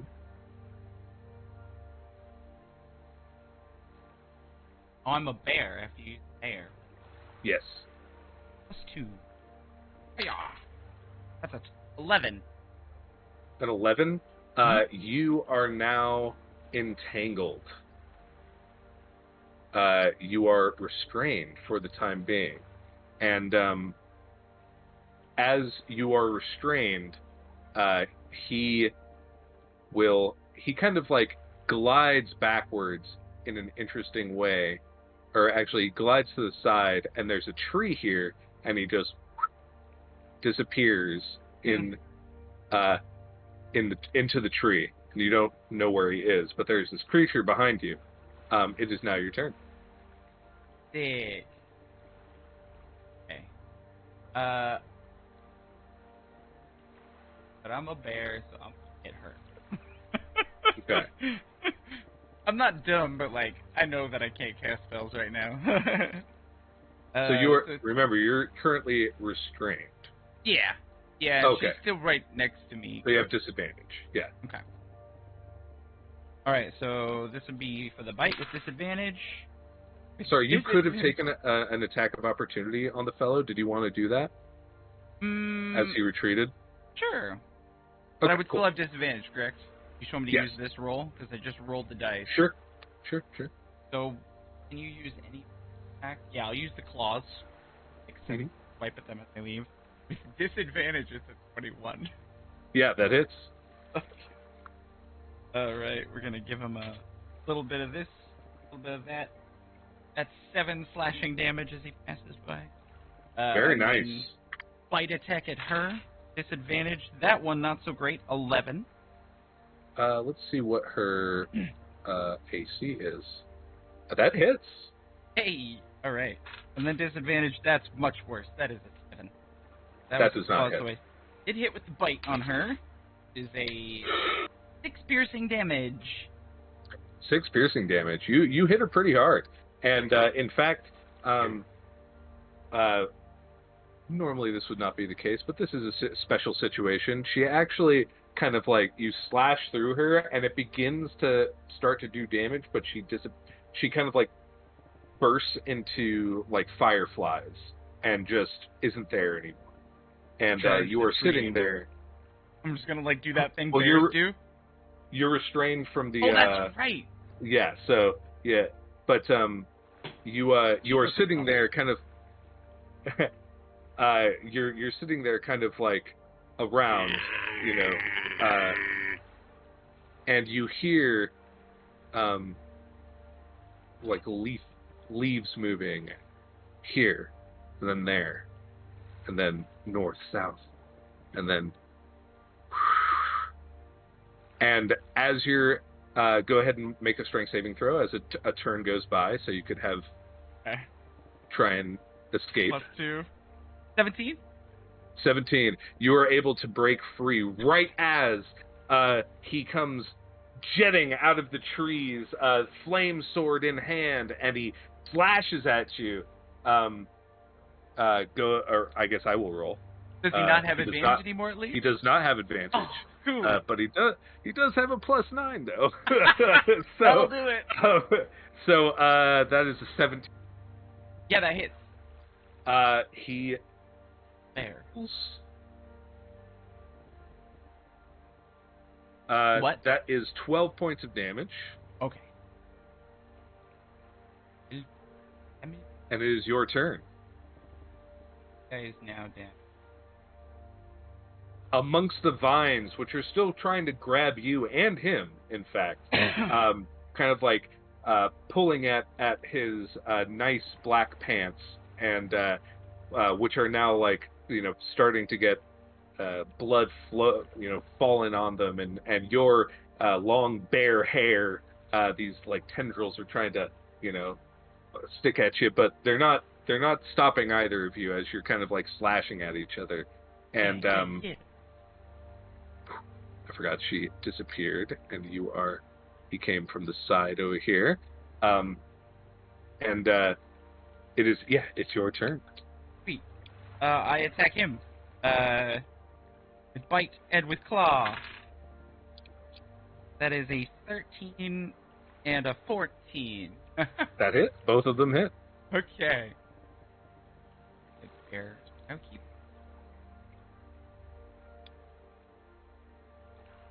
Windows open.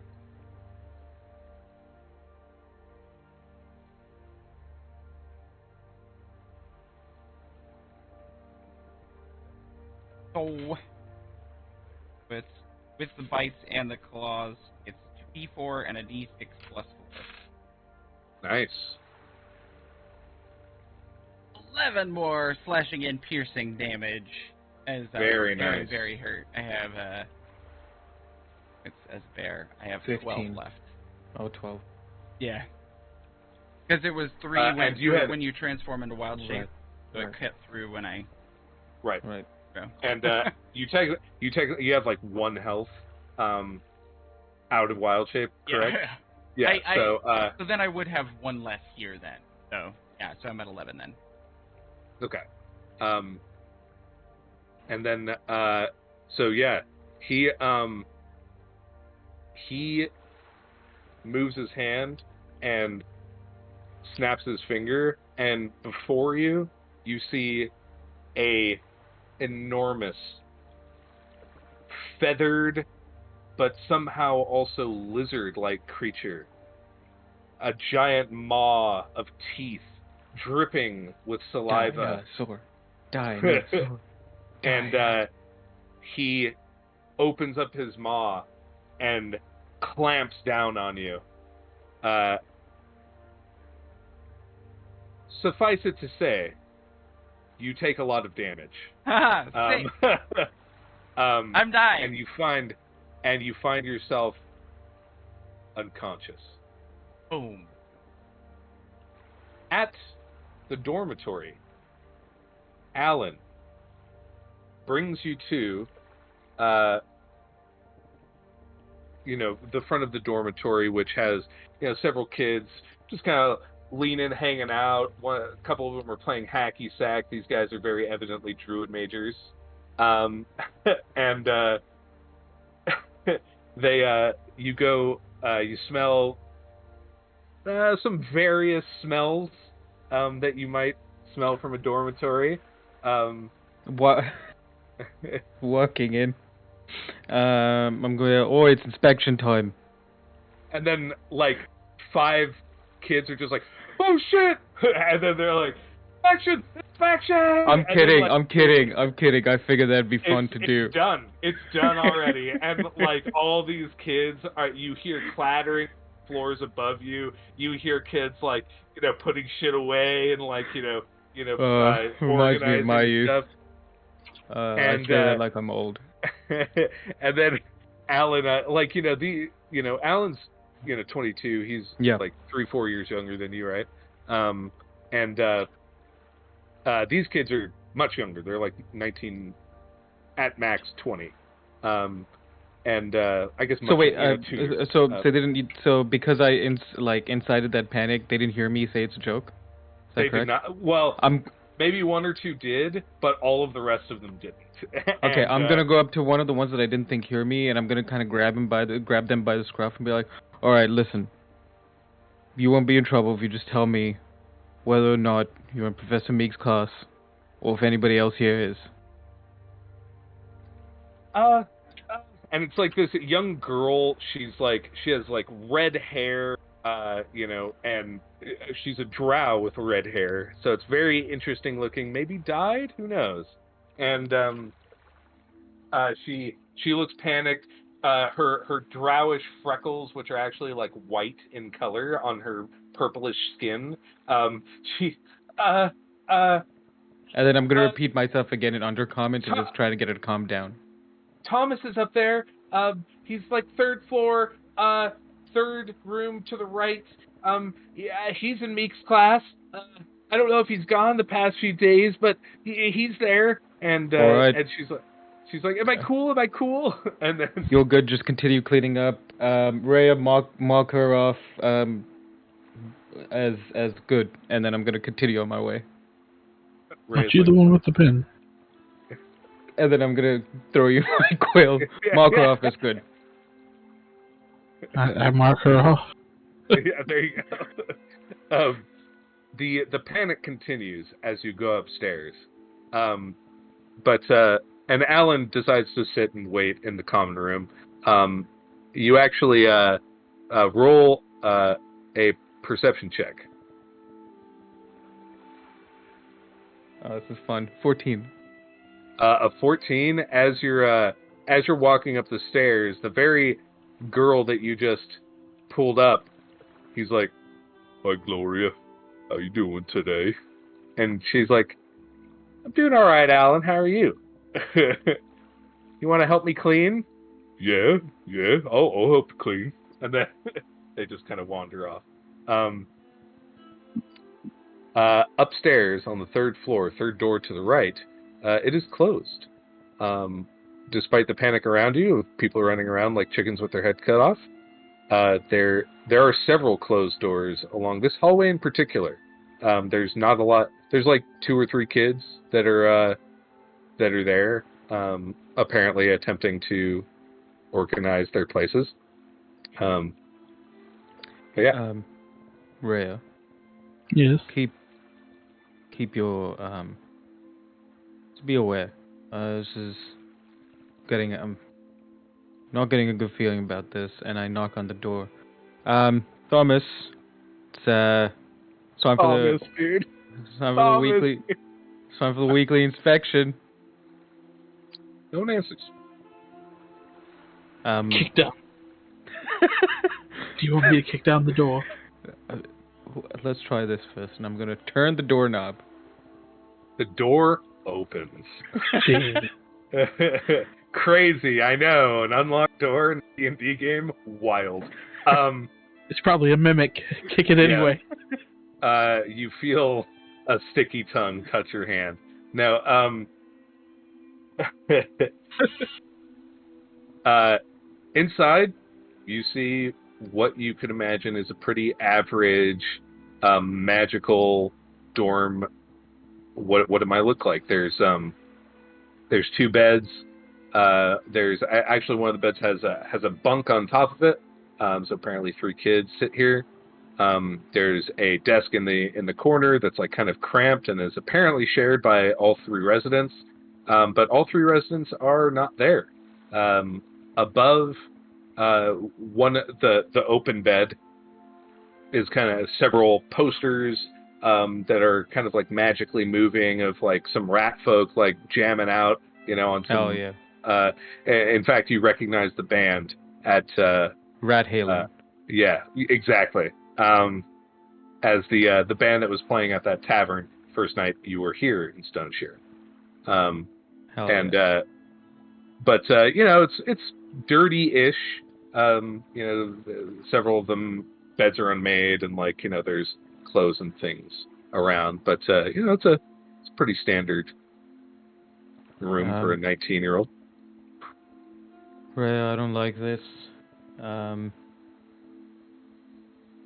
Talks about kids not showing up for classes. Redbeak being notorious for taking people and experimenting on them, whatever he does with them. Let's just have a look around here, and I'm gonna kind of see if they have trunks or chests or like cupboards or wardrobes, and kind of go through them. They do indeed. Look for notes. Roll an investigation check. Looking specifically for like. Please do so. You can either roll yourself or give advantage, whichever you like. I'm giving him advantage. All right. Looking for like hidden like journals or like nooks and crannies. Yeah, just be here telling me, go check that out real quick, and bring me back anything from there. That's you gotta be fist fucking me, dude. I hate. I did. I don't have it open up. Hold on. Oof. Actually, I do want to roll my. Well, let's see what I'd get if I rolled. I only got an 8, so it's fine. 11. 11. 2 3s. I rolled 2 3s. Holy shit. Okay. You see,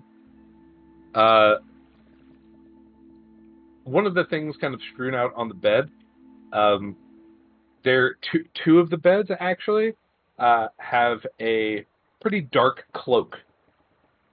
It's not a part of the uniform that you've seen. It doesn't really rain underground, so it's not really a necessary need to travel with a cloak.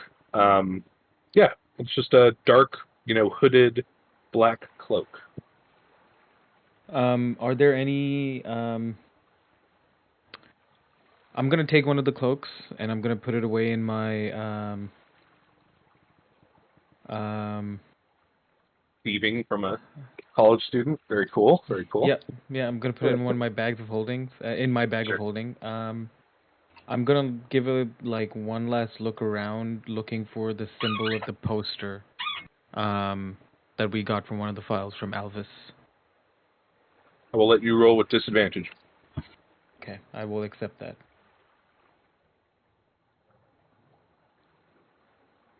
Can I change my mind? I rolled a 9. And that was a nat 1 because I got a +8. Would you like to roll your own check, Mr. Brandon? Right. Sure. Investigation, right? Mm-hmm. Yeah, I rolled a 10. Fuck, dude. Between the two of you, seems like a normal kid's room, you know? Why are we even here? Well, it was one of the students that was in Meek's class. Let's check out some of these other rooms. You take the left side of the hallway, I'll take the right. Just knock on the doors and see if you get any response. Say way of the inspection. And I go up there. Oh. Oh, good. I was going to say, I go to one of the doors and I just pound on. All right, this is a military inspection. I need you to open this room up right now. All the doors open. The door opens immediately, and they're like, "Oh my God, what's going on? Are we under attack? Are the goblins attacking the city?" Stand to attention. What does that mean? And it's this rat folk kid who is not only surprised by what's going on, but also notices that you're a bird person and is like, "What the fuck is happening?" And is actively pissing their pants. They are so scared. All You right, go all right, clean yourself up, all right. soldier. I'll do the inspection. It's fine. It's fine. Wait here, and then I'm just gonna kind of prestidigitate and help it along. Listen. Help it along. Jesus, Make sure it just. I don't know what press. It just goes somewhere, dude. Goes into the astral plane. That's what it does. Are you in Meek's class? Yeah. You can relax. She's not gonna eat you. I'm not gonna beat the shit out of you. We're not gonna do any of that. Okay. Do you show up to her class? Is your attendance up to par? Yeah, man. Okay. I'm Every sure you've noticed that some of your classmates have not been so attentive or present in class as much. And he looks at you and he's like, "I don't know what you're talking about." Insight. All right. Bro, it doesn't even take a roll. You do that and like, all right, this is how, and then I'm gonna close the door behind me. Cascade in the background. Bullshit. I'm gonna close the door behind me. He sees you close the door as he walks back, and he's like, yeah, I don't know what you're talking about, man. Are you supposed to be here? What's your name? I don't know who you are. You Please see don't this? hurt me. And then I'm gonna point at the badge on my collar. Please leave. Oh my God. This cat is trying to eat my ranch. It is destroying my life. And he says, "Oh shit, is that the royal sigil?" Right. Now, there's been reports of a drop in attendance, and Professor Meek has been rather unhappy. If there are external forces at work here, you could be held accountable to be an accessory to whatever's happening. You look, man. I just go to school here, dude. I practice the arcane arts. I want to blow stuff up one day. You know, maybe go protect the city or something like that. I'm a young guy. I just want to figure stuff out. Please Cool. don't hurt me. I'm not gonna listen, and I'm gonna put my hand on his shoulder and just kind of give him a little massage. Listen, I'm not gonna hurt you. You feel how tense he is below your hand. Relax, buddy. Listen, I'm not gonna hurt you. Just tell me what you know, and we'll be on our way. This is good for both of us. I didn't even take your either, name. You didn't take my name. Nothing needs to happen. Yeah. Roll either a persuasion or intimidation check, and you can certainly assist, Rab. Yeah, I'm standing up still, just staring him down. Charisma's your thing, so you roll your own. Yeah, I'm gonna roll. I'm gonna roll. Like, yeah, you better listen to him. I rolled an 18. I rolled a 7. Right now, he's more creeped out that you're like touching his shoulder. Yeah, good.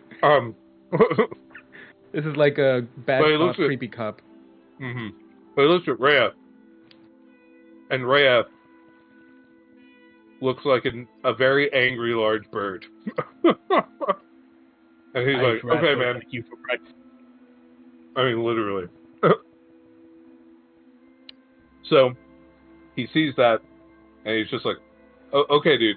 Okay. I, I, all I know is that Thomas and the others, they're talking about like a club or something that they're going to, about how they're going to change the world and all this kind of stuff for the better, you know, like rat pride and all this kind of stuff. And it's really weird, man. I'm not into that stuff. I just want to study. They're saying that they're like, you know, being headhunted by like all these like powerful people that like are going to change things and make things better. I don't.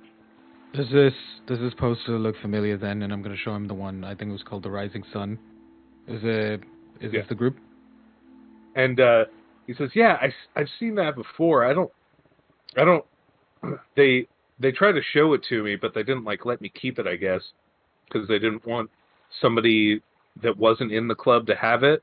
Right. I don't know why. It's just a poster, but Listen, I'm sure. Listen, you seem like an honest kid, and given the behavior of your classmates, I assume you might have done some following to figure out what the hell's going on. If you haven't, that's fine. If you have you seen maybe where they congregate, or maybe an idea of where they head to? I mean, I'm not that kind of guy, you know. Sure. I don't want to be a investigator or anything like that. I want to, you know, blow stuff up, you know. Is Um, there but- anything? I mean, they always Take- hang out at the marketplace. Marketplace, all right. Is there anything particular of your classmates that you know that I could potentially track? So I know the spell locate object. Do you happen to know if they might be wearing or carrying anything that would be unique? Outside of the cloaks. I don't know if you've seen those or know about those, but outside of the cloaks. I mean, Bree has this necklace. It's like shaped like a star. And I pull out my book. Could you... And then I'm going to start sketching according to what it... Describe it to me. Roll. He's going to roll a performance check, and you are going to roll a performance check, and we're going to see what that equates to. Go ahead. Hey, decent roll. 14. Okay. He rolled a 9. Let's just say he has a +1. Fuck it. Between the two of you, you get a nice look, and he's like, it's not perfect, but that's pretty much what it looks like. And Right. It's made of silver, so I guess she got it from her parents. So it was like a gift.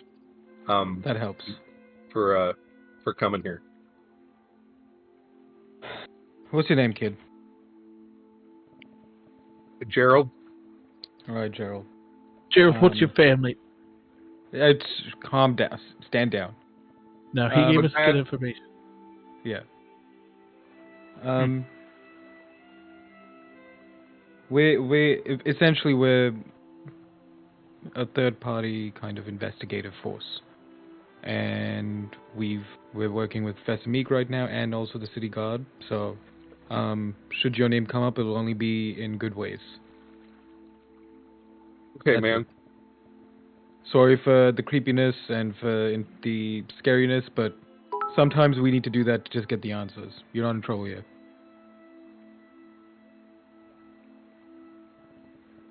Hi, Glenn. What's Somebody up? donated bits. Hey, let's go. biddies. I never stream anymore, so I'm not used to doing biddies. There. Auburn. We're at least Auburn's trying to exit. What's up, Rhea? Yeah, as we're walking out, unless you have more to say, Mystic. No, we're good. All right. Auburn, can I see that poster? Absolutely, and then I'm gonna hand it to you. Can I do an Arcana check on the poster? Certainly, man. Just to see if it's any way suspicious. I got a 14. Like I can't detect magic, but just to see if like the ink is a special kind of ink or. It doesn't seem magical in any way. All right. It was. Did you find it strange that they wouldn't allow them to keep the post unless they're a member of the club? I think it's just a way of making sure that things are kept quiet. And it's kind of like um, the first rule of the club is to not talk about the club. Do you know what I mean? Or perhaps it's an invitation. Maybe. This might bode well for us, actually. They're looking for powerful people. Sending in... we might have to be careful here. Because if it's Eric Cochran led, let's assume for a moment that it's led by Redbeak, or one of Redbeak's lieutenants. Seeing another Eric Cochran in the area might provoke suspicion. So we have to figure out a way to disguise yourself. It depends on the Eric Cochran, doesn't it? That's true, but... Perhaps I could be a defector. You could be, but how well known are you amongst your people? And especially amongst Redbeak? He's seen me a few times. Before his turn. Roll a deception check. Oh god. A 7. It sounds 17 and then it just... It's like... She is very obviously lying to us. Right. The point is, I don't want to exclude you from, because this is part of what we're here for. We'll just need to figure out how to disguise yourself. I could perhaps do the same thing I did to Scritches, change your feathers a different color. Just to make sure that if we were able to find and crash that meeting, we could at least claim that we heard that they were looking for people of power. If you'd like, you can dole my feathers. We'll get to that. We can sit and discuss. Let's go see how Cascade is doing. But I want to do something really quick. I'm going to make a performance roll for a sketch that I want to do. Sure. Give me a second. I'm trying to sketch that girl, that redheaded drow girl, and I got a 13. You're doing an all right job. Okay. You know, it's not those like photorealistic, Sure. perfect things, but it's almost like in a more cartoonish style. Okay. But you can definitely tell it's her. Okay. I'm gonna make my way down. Yeah. After we find Cascade, let's remember to perhaps we should head to the marketplace where the kids met up. Maybe we can find some notice there. I think so. We definitely need to do some sort of investigative work here. Oh, I'm so excited. This is my kind of shit. As I'm walking down, and I'm like, Alan. Yeah. Come here for a second. I gotta go. I got important school duties to attend to. And he's like, he heads out. Here, take this, and I'm gonna give him the sketch. Go on. What do I need this for? Go on. What do you mean? Well, you wanted a butterfly. I got you a sketch instead. Just a little gift. And he goes back into the room. If you don't think it looks good, don't do it. No, he goes back into the room and he's like, I got this sketch commission. I just was thinking of you, and well, here you go. And she looks at it and she's like, Alan, and it's like you could tell, she really enjoyed it. So well, I gotta go. I'll talk to you later. And she's like, come back later. And So yep, and he just exits, and his white face is just red, and Are we still there? yeah. Just want to stare at him and just shake my head. That's a good lad. Come on now. Let's go see where our friend's off to. And you all exit. Cascade. Oh. Around you is nothing. There's a blackness. And you can feel inside this blackness a piece of yourself. You have no hands, you have no eyes, you have no legs. You aren't anything, but you are you. Inside this area of nothing but thought and time, you begin more to feel than to see a white light shine upon you. And it turns greenish. It turns verdant. And you feel tendrils of vines begin wrapping around whatever it is that you find yourself as. In this darkness, with these sensations coming over your mind, you hear a voice which you've never heard before. A deep, kind voice that is, sorry, it's not deep, it's more like a tenor. Very kind and soft. You have come here to learn. Well, this is how one teaches. And the vines grasp you and start holding you.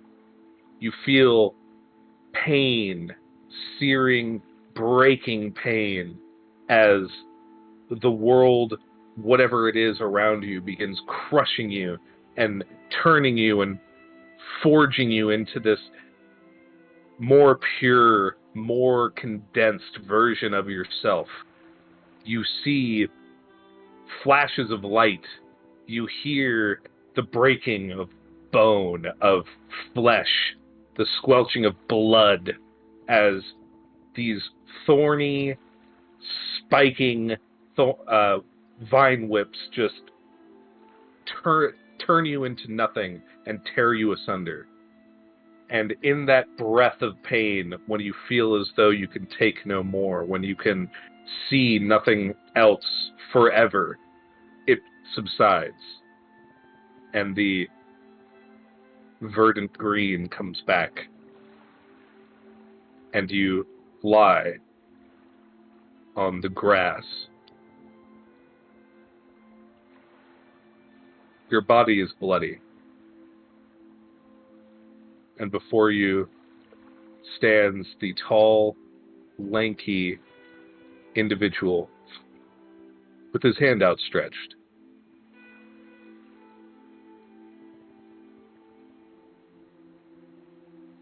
He pulls you up, and he looks at you. Doesn't say a word. He just nods. I have 1 hit point. Yes. I walk. Nod. Walk as fast as one can at 1 hit point. And with my staff, draw the line in the dirt one time and just walk back to where I was before.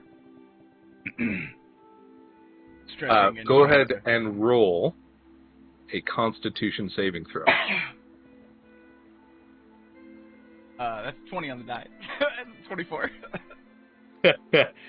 With all of your might, you transform again. Is that what you want to do into a bear? I was just Okay. I gotta beat it twice. Mm-hmm. And he turns around on his heel with kind of a look of surprise as he hears your bear self. and the same situation happens again. And I will say You- this, Go Bear ahead. does not growl or roar this time. Nice. Bear is quiet.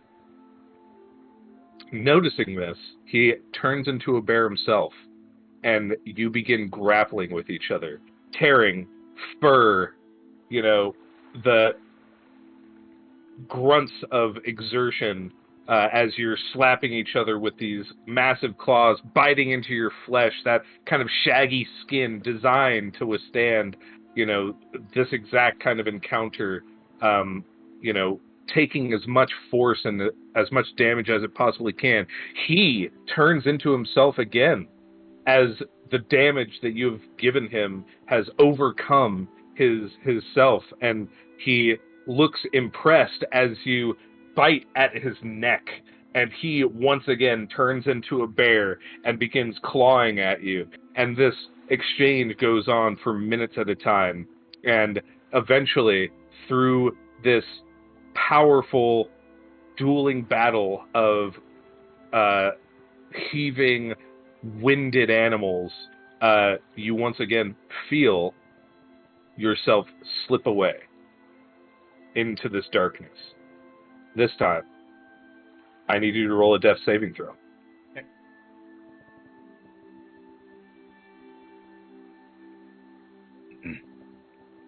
For a moment, everything feels all right. The voice comes to you again.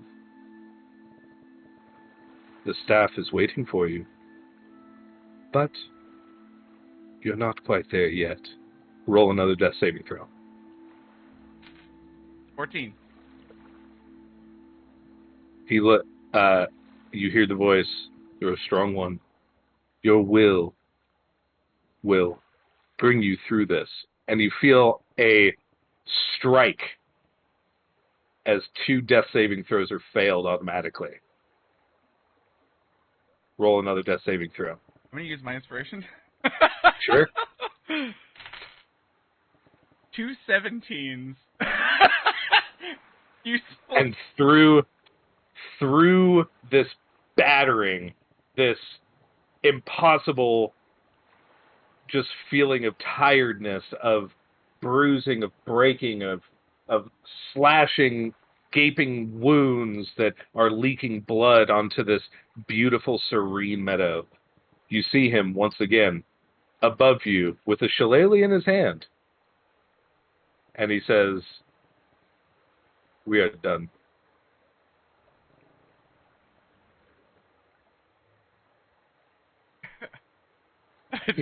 Boy, what's all this then? Yeah, you guys come up. You're muted. You're muted, LR. You guys come up.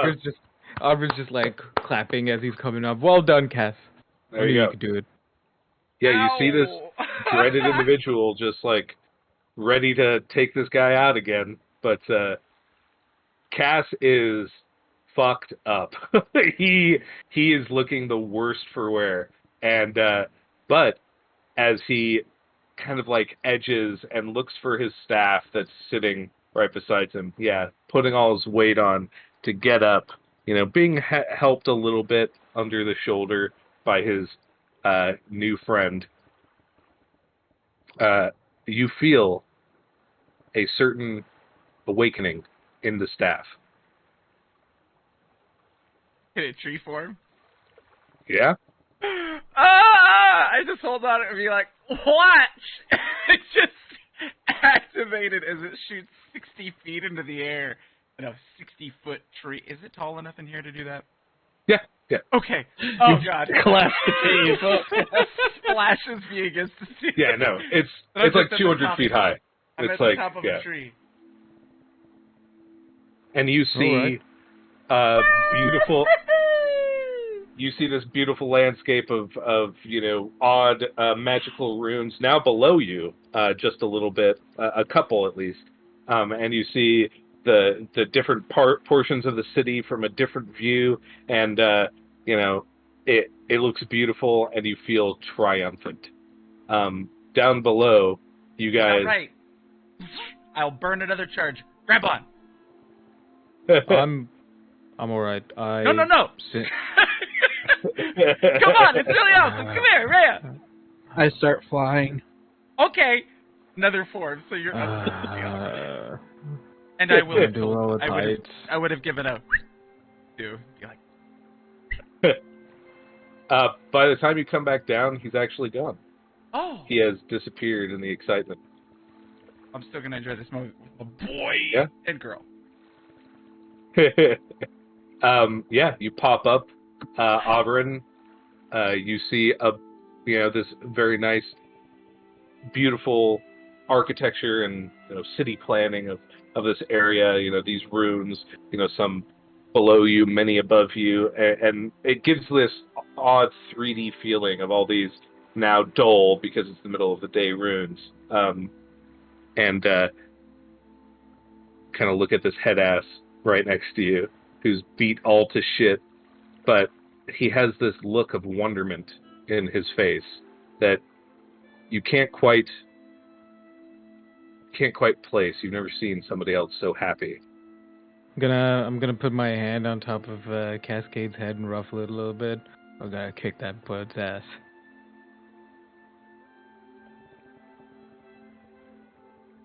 Alright, please take me down. I don't fuck it. Okay. Since I got pushed off. Oh, thank God. Oh. Alright. What time is it? It's like you said it was middle of the day. Yeah, it's like 1, 2 o'clock. Sure. Thereabouts. Cass, Yeah. Rhea could fill you in on some of what we've discovered. Why don't you two go back to the tavern, get us a room, rest up a little bit. I have a feeling that these people are going to congregate maybe in the evening, in the night. That's usually when shady shit happens. I'm going to spend some time here with Alan at the library. I've got some spells to learn, and I promise I'll show Alan here a few things. And I'll come back in the evening, and we'll go out. Real quick. I'm pretty sure you can only have shade in the sun. All right, you. I like this version of you. What's all this then? You've been a little bit more relaxed since you've been dealing with your internal struggles. I like this. Keep it up, and I'm gonna kind of boop her on her That was on good like too. tip of her bill. On what? Beak. A bill? You call it a bill? Yeah, I call it a bill. Really good. Yeah.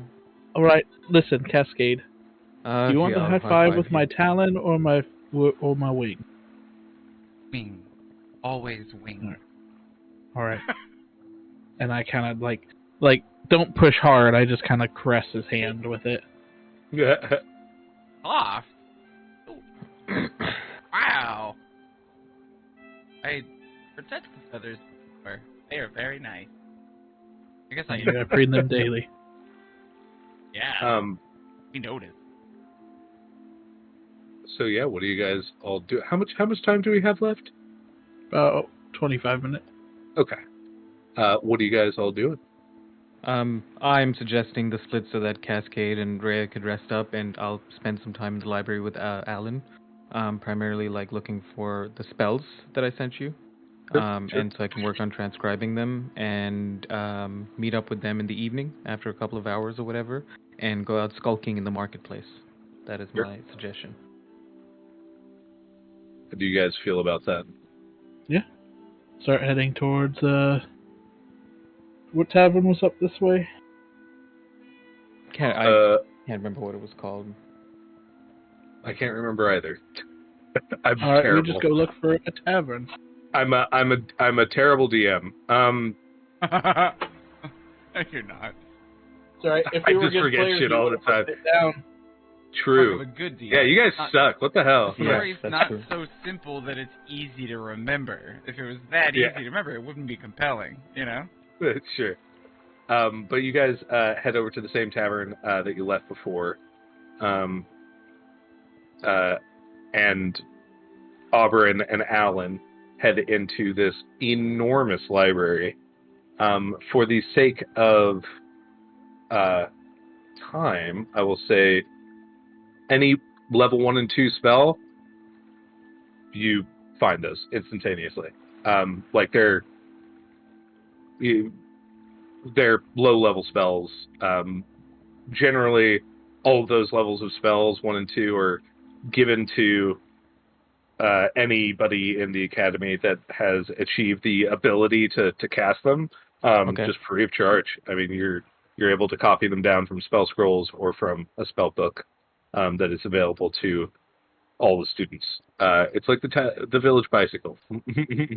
Okay. Let me just go ahead Wizards and are calculate dope. that cost. 1, 3, 5, Their 7. their cost is also reduced by half. Even for transcribing? Mm-hmm. Holy shit. All the parchment paper is provided to you, but the ink is still expensive.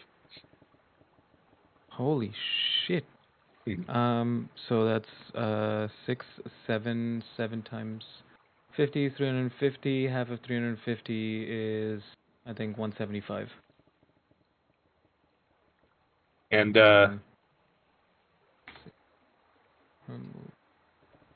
go ahead and roll a d20.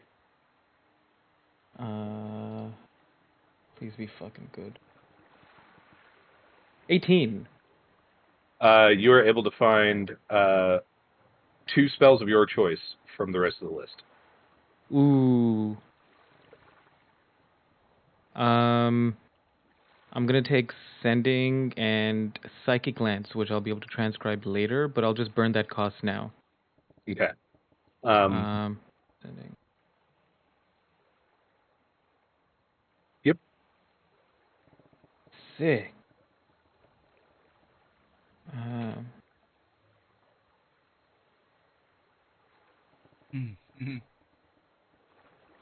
So that's another 7, so another 175. So give me 1 second here, because math. They do increase in price as the levels increase. Okay, so what would it be? Would it be full price then for 3 and 4? It's not full price. It's still half of the increased price. Does that make sense? So it's 50 gold per spell level. So because it's a 3 and 4 level spells, so 7. So it just ended up being the same as the combination I took earlier. Yeah, and because I'm Order of the Scribes, rather than an hour per spell level, it takes me 5 minutes. Yeah, so I'm able to I don't have to spend that much time. Sure. I will add those spells. But I'd spend a little bit of time talking. As well as a couple of librarians, are very impressed by your ability. They don't have that order here, so your ability to copy scroll work and transcribe into your spellbook is taken notice of pretty quickly. I'd give them, whoever was there and wanted to ask, I'd give them a basic rundown of the Order of the Scribes being not focusing on any particular school, but all about the actual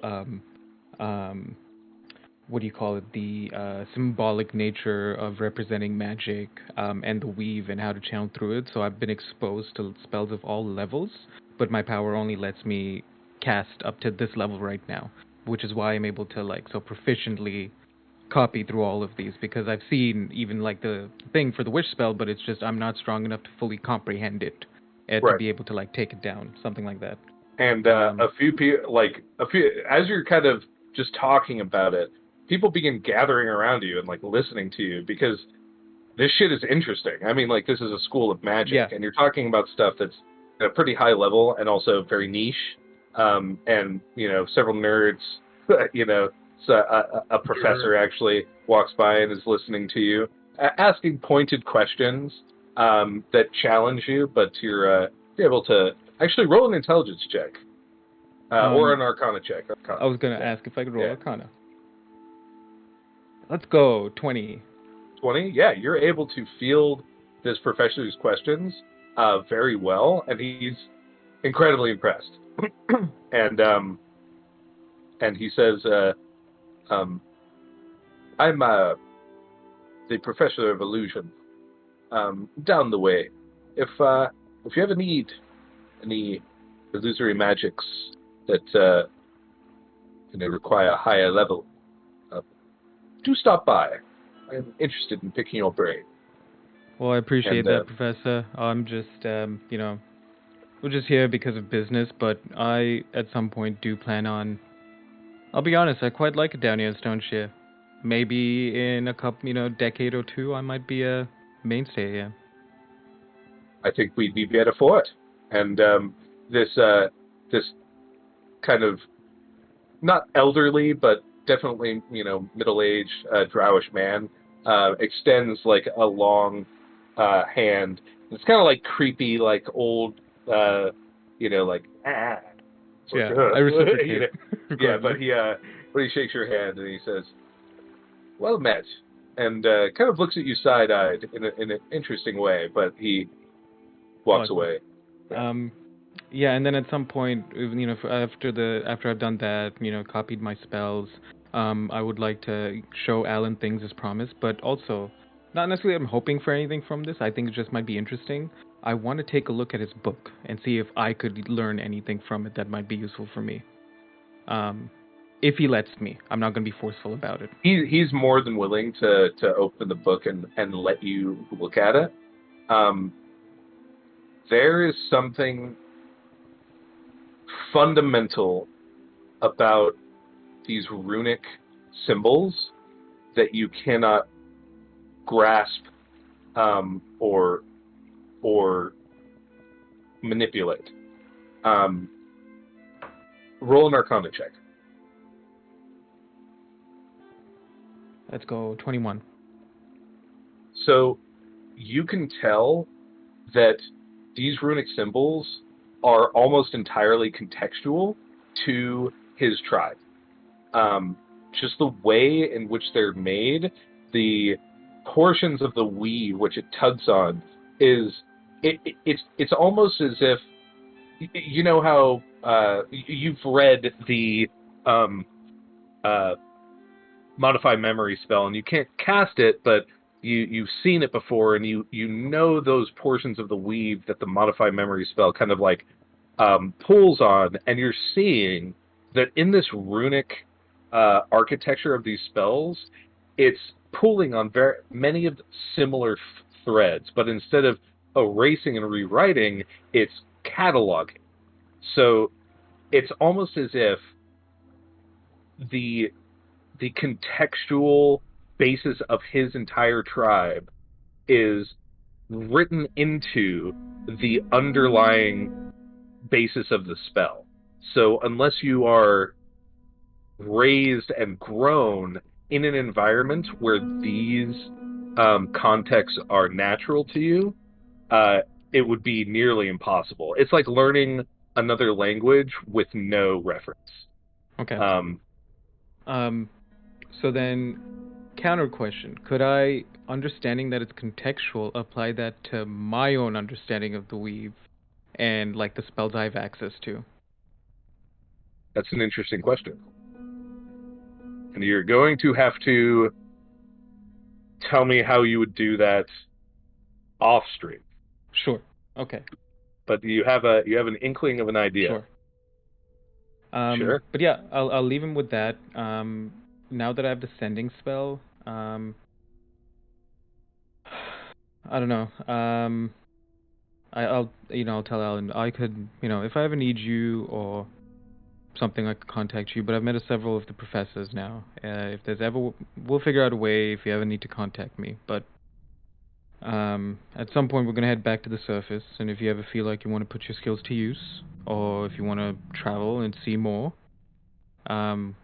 whenever I make my way up to the Sky Cities, I think you'd be excited. And he kind of says, "Oh, being a plain man my whole life, I don't know if I'd like being that high, but I'll think about it. Think about it. I need to focus on my studies for now, though. Here, let me Here's my number. let me I'm just kidding. let me it's one of my favorite spells. I don't know if you'll ever be in the field necessary to be able to cast this or use it, but I'm gonna because I don't have the ability to make spell scrolls yet, I'm just gonna write out my incantations and knowledge of my summon undead spell. Oh, Yeah. wow. And I hand it to him and it's like, this is, depending on how you use it, I feel like you'll be able to weave your magic into more physical means. Having an ally by your side might help you in times like that. You know, if I'm able to do this, I mean, I could cast my rune magic onto the undead construct and possibly make it stronger. That way you could stay at a distance if you'd like to pick up a bow or cast from a distance. Or you could have just the two of you go in and bash some heads. That's what I'd like to do, but it's always yeah. nice having a companion, you know? Yeah. Oh. Well. And then I'm going to put my hand on his shoulder. What was her name? Gloria? Yes, I believe it was. Don't fuck it up. And then I'm going to stand up and leave. It's just, he kind of flushes red and he's like, oh, all right. And he says, it was nice meeting you, Mr. Auburn. You too, Alan. And I'll make my way back to the tavern. On the way to the tavern, you two roll perception checks. Oh shit.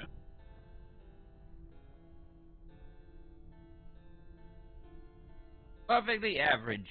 18. 9. 9. You got an 18? Yeah, I rolled a 10. It's not average at all. Average on the die is all right. 10.5 seconds. You see a person wearing a black cloak. I'm gonna mark them. Oh. My head. But I don't think that you were. Yeah, it wasn't really explained to you about the black cloaks. Might see them, Oh though. shit! Like, yeah. be like, oh, It's that's just like, weird. why are they wearing Well, cloaks? they did say that when we talked to the guys that they had seen black people in black clothes. Oh yeah, right. Yeah, handing true. out things, Yeah. but they never really locked onto them. Is there any way that I can? What type of? Can I walk close enough to see what type of creature it is specifically? It's a rat folk. It's a rat folk person. Okay. I didn't Yeah. know if there was a specific, like if it was not a rat folk, maybe I could use locate plants or animals, trying to find them. I don't think I can. I'm gonna just, not really knowing how to move forward with this. I'm just gonna, because we're in the market, right? We're walking through to the tavern. Yeah, you're walking through the tavern. It's you're on like the outer edge of the market. Yeah. I'm just gonna stop Rhea real quick at a stall. Like, Rhea, did you see? See what? And I'm just going to say, like, we're slightly off my direction, wherever that is. One of those people. No. And such High or selection. low? High or low, Glenn? High. The person, as you slipped into the stall and kind of motioned, person's gone.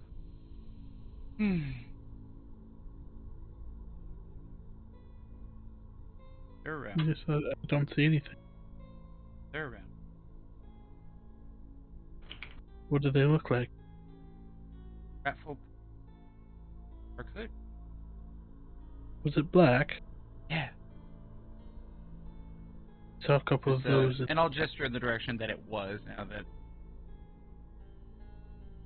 Yeah, it's a little stall. It seems to be like kind of like a Whole Food stall. There's grain and beans and different types of legumes. Legumes. Maybe Rhea, we come back by our little pamphlet. Maybe you take it. And they know you're good. Did I ever give it back to you? I don't think so. Well, I've got it right now. What's stopping us from going in right now? Oh, I'm beat as fuck. I need You seem fine. as one of his eyes is like kind of like almost circling in a weird way. Yeah. Bleeding out your leg. Yeah, at one hit point. Entangled. I would really like to take and have good old Abby there. Hey, stop bleeding on the melons! Sorry, As you're I'll like just keep leaning. moving on. Actually, I'll throw a gold coin and take the melon. Is that enough? Oh. Do whatever you want. You buy it, right? Please take this. It's so heavy.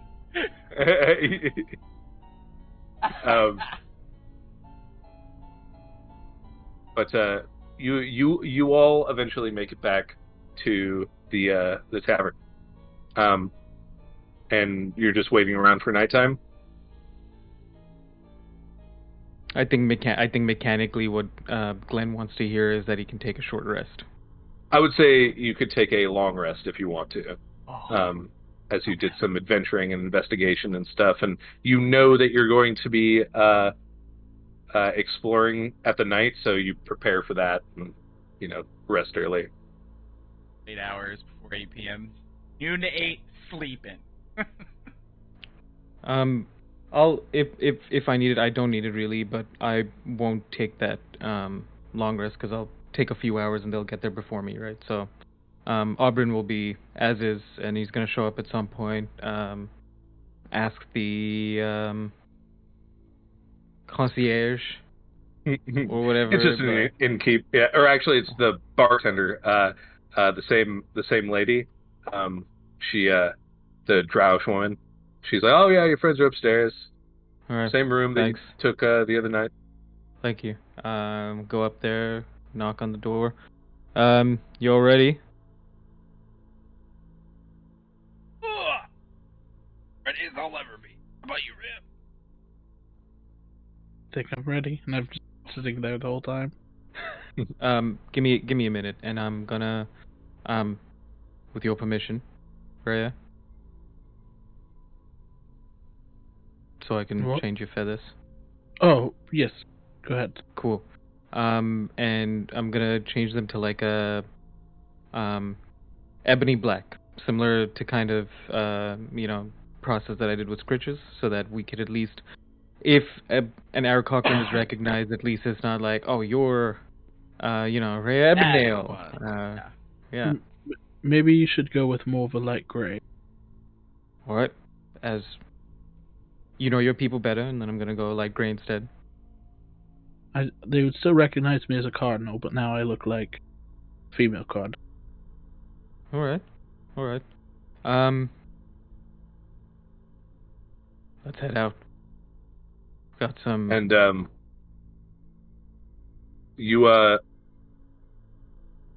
I will say you guys begin heading into the night.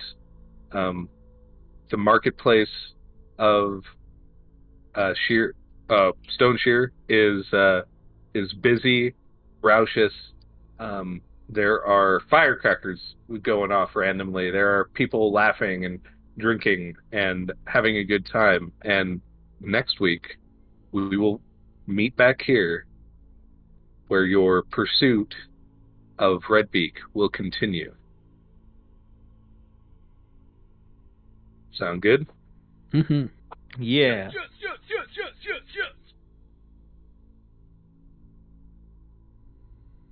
All right. Well, that's it. Jeez. Thank you all. Shy, Sunfish. I probably shouldn't have called out your name if you're shy. Mur the Brave. And anybody else that happened to have been watching and enjoying our stream. Thank you for attending another one. Lightborn. And we hope to see you next week. We hope to be here next week. And beyond that, I hope you all have a wonderful day. Be sure to check out Revelries. They're the people that do our music, or did our music. We're gonna play it after. After we go after we're done being live. Listen in. It's a fun retro wave fantasy made for us. They're cool. And if you want to check any of us out, Glenn does voice work. He can be found at. GlennHouston.info. I actually revamped my website. GlennHuston.info. I have a website. Message me also on Twitter, Glenn Houston, and on which is Razor. LR. You can find me on actually fuck where you can find me. Just go listen to my podcast, Cultural Lenses, available everywhere. I don't care about my socials. Do that. Brandon? I got nothing. All right, fair enough. And me, I'm a washed-up Twitch streamer, so you can find me at Witless Mystic on basically everywhere. So, yeah, I hope you all have a wonderful night. Enjoy the music. See you next week. Bye.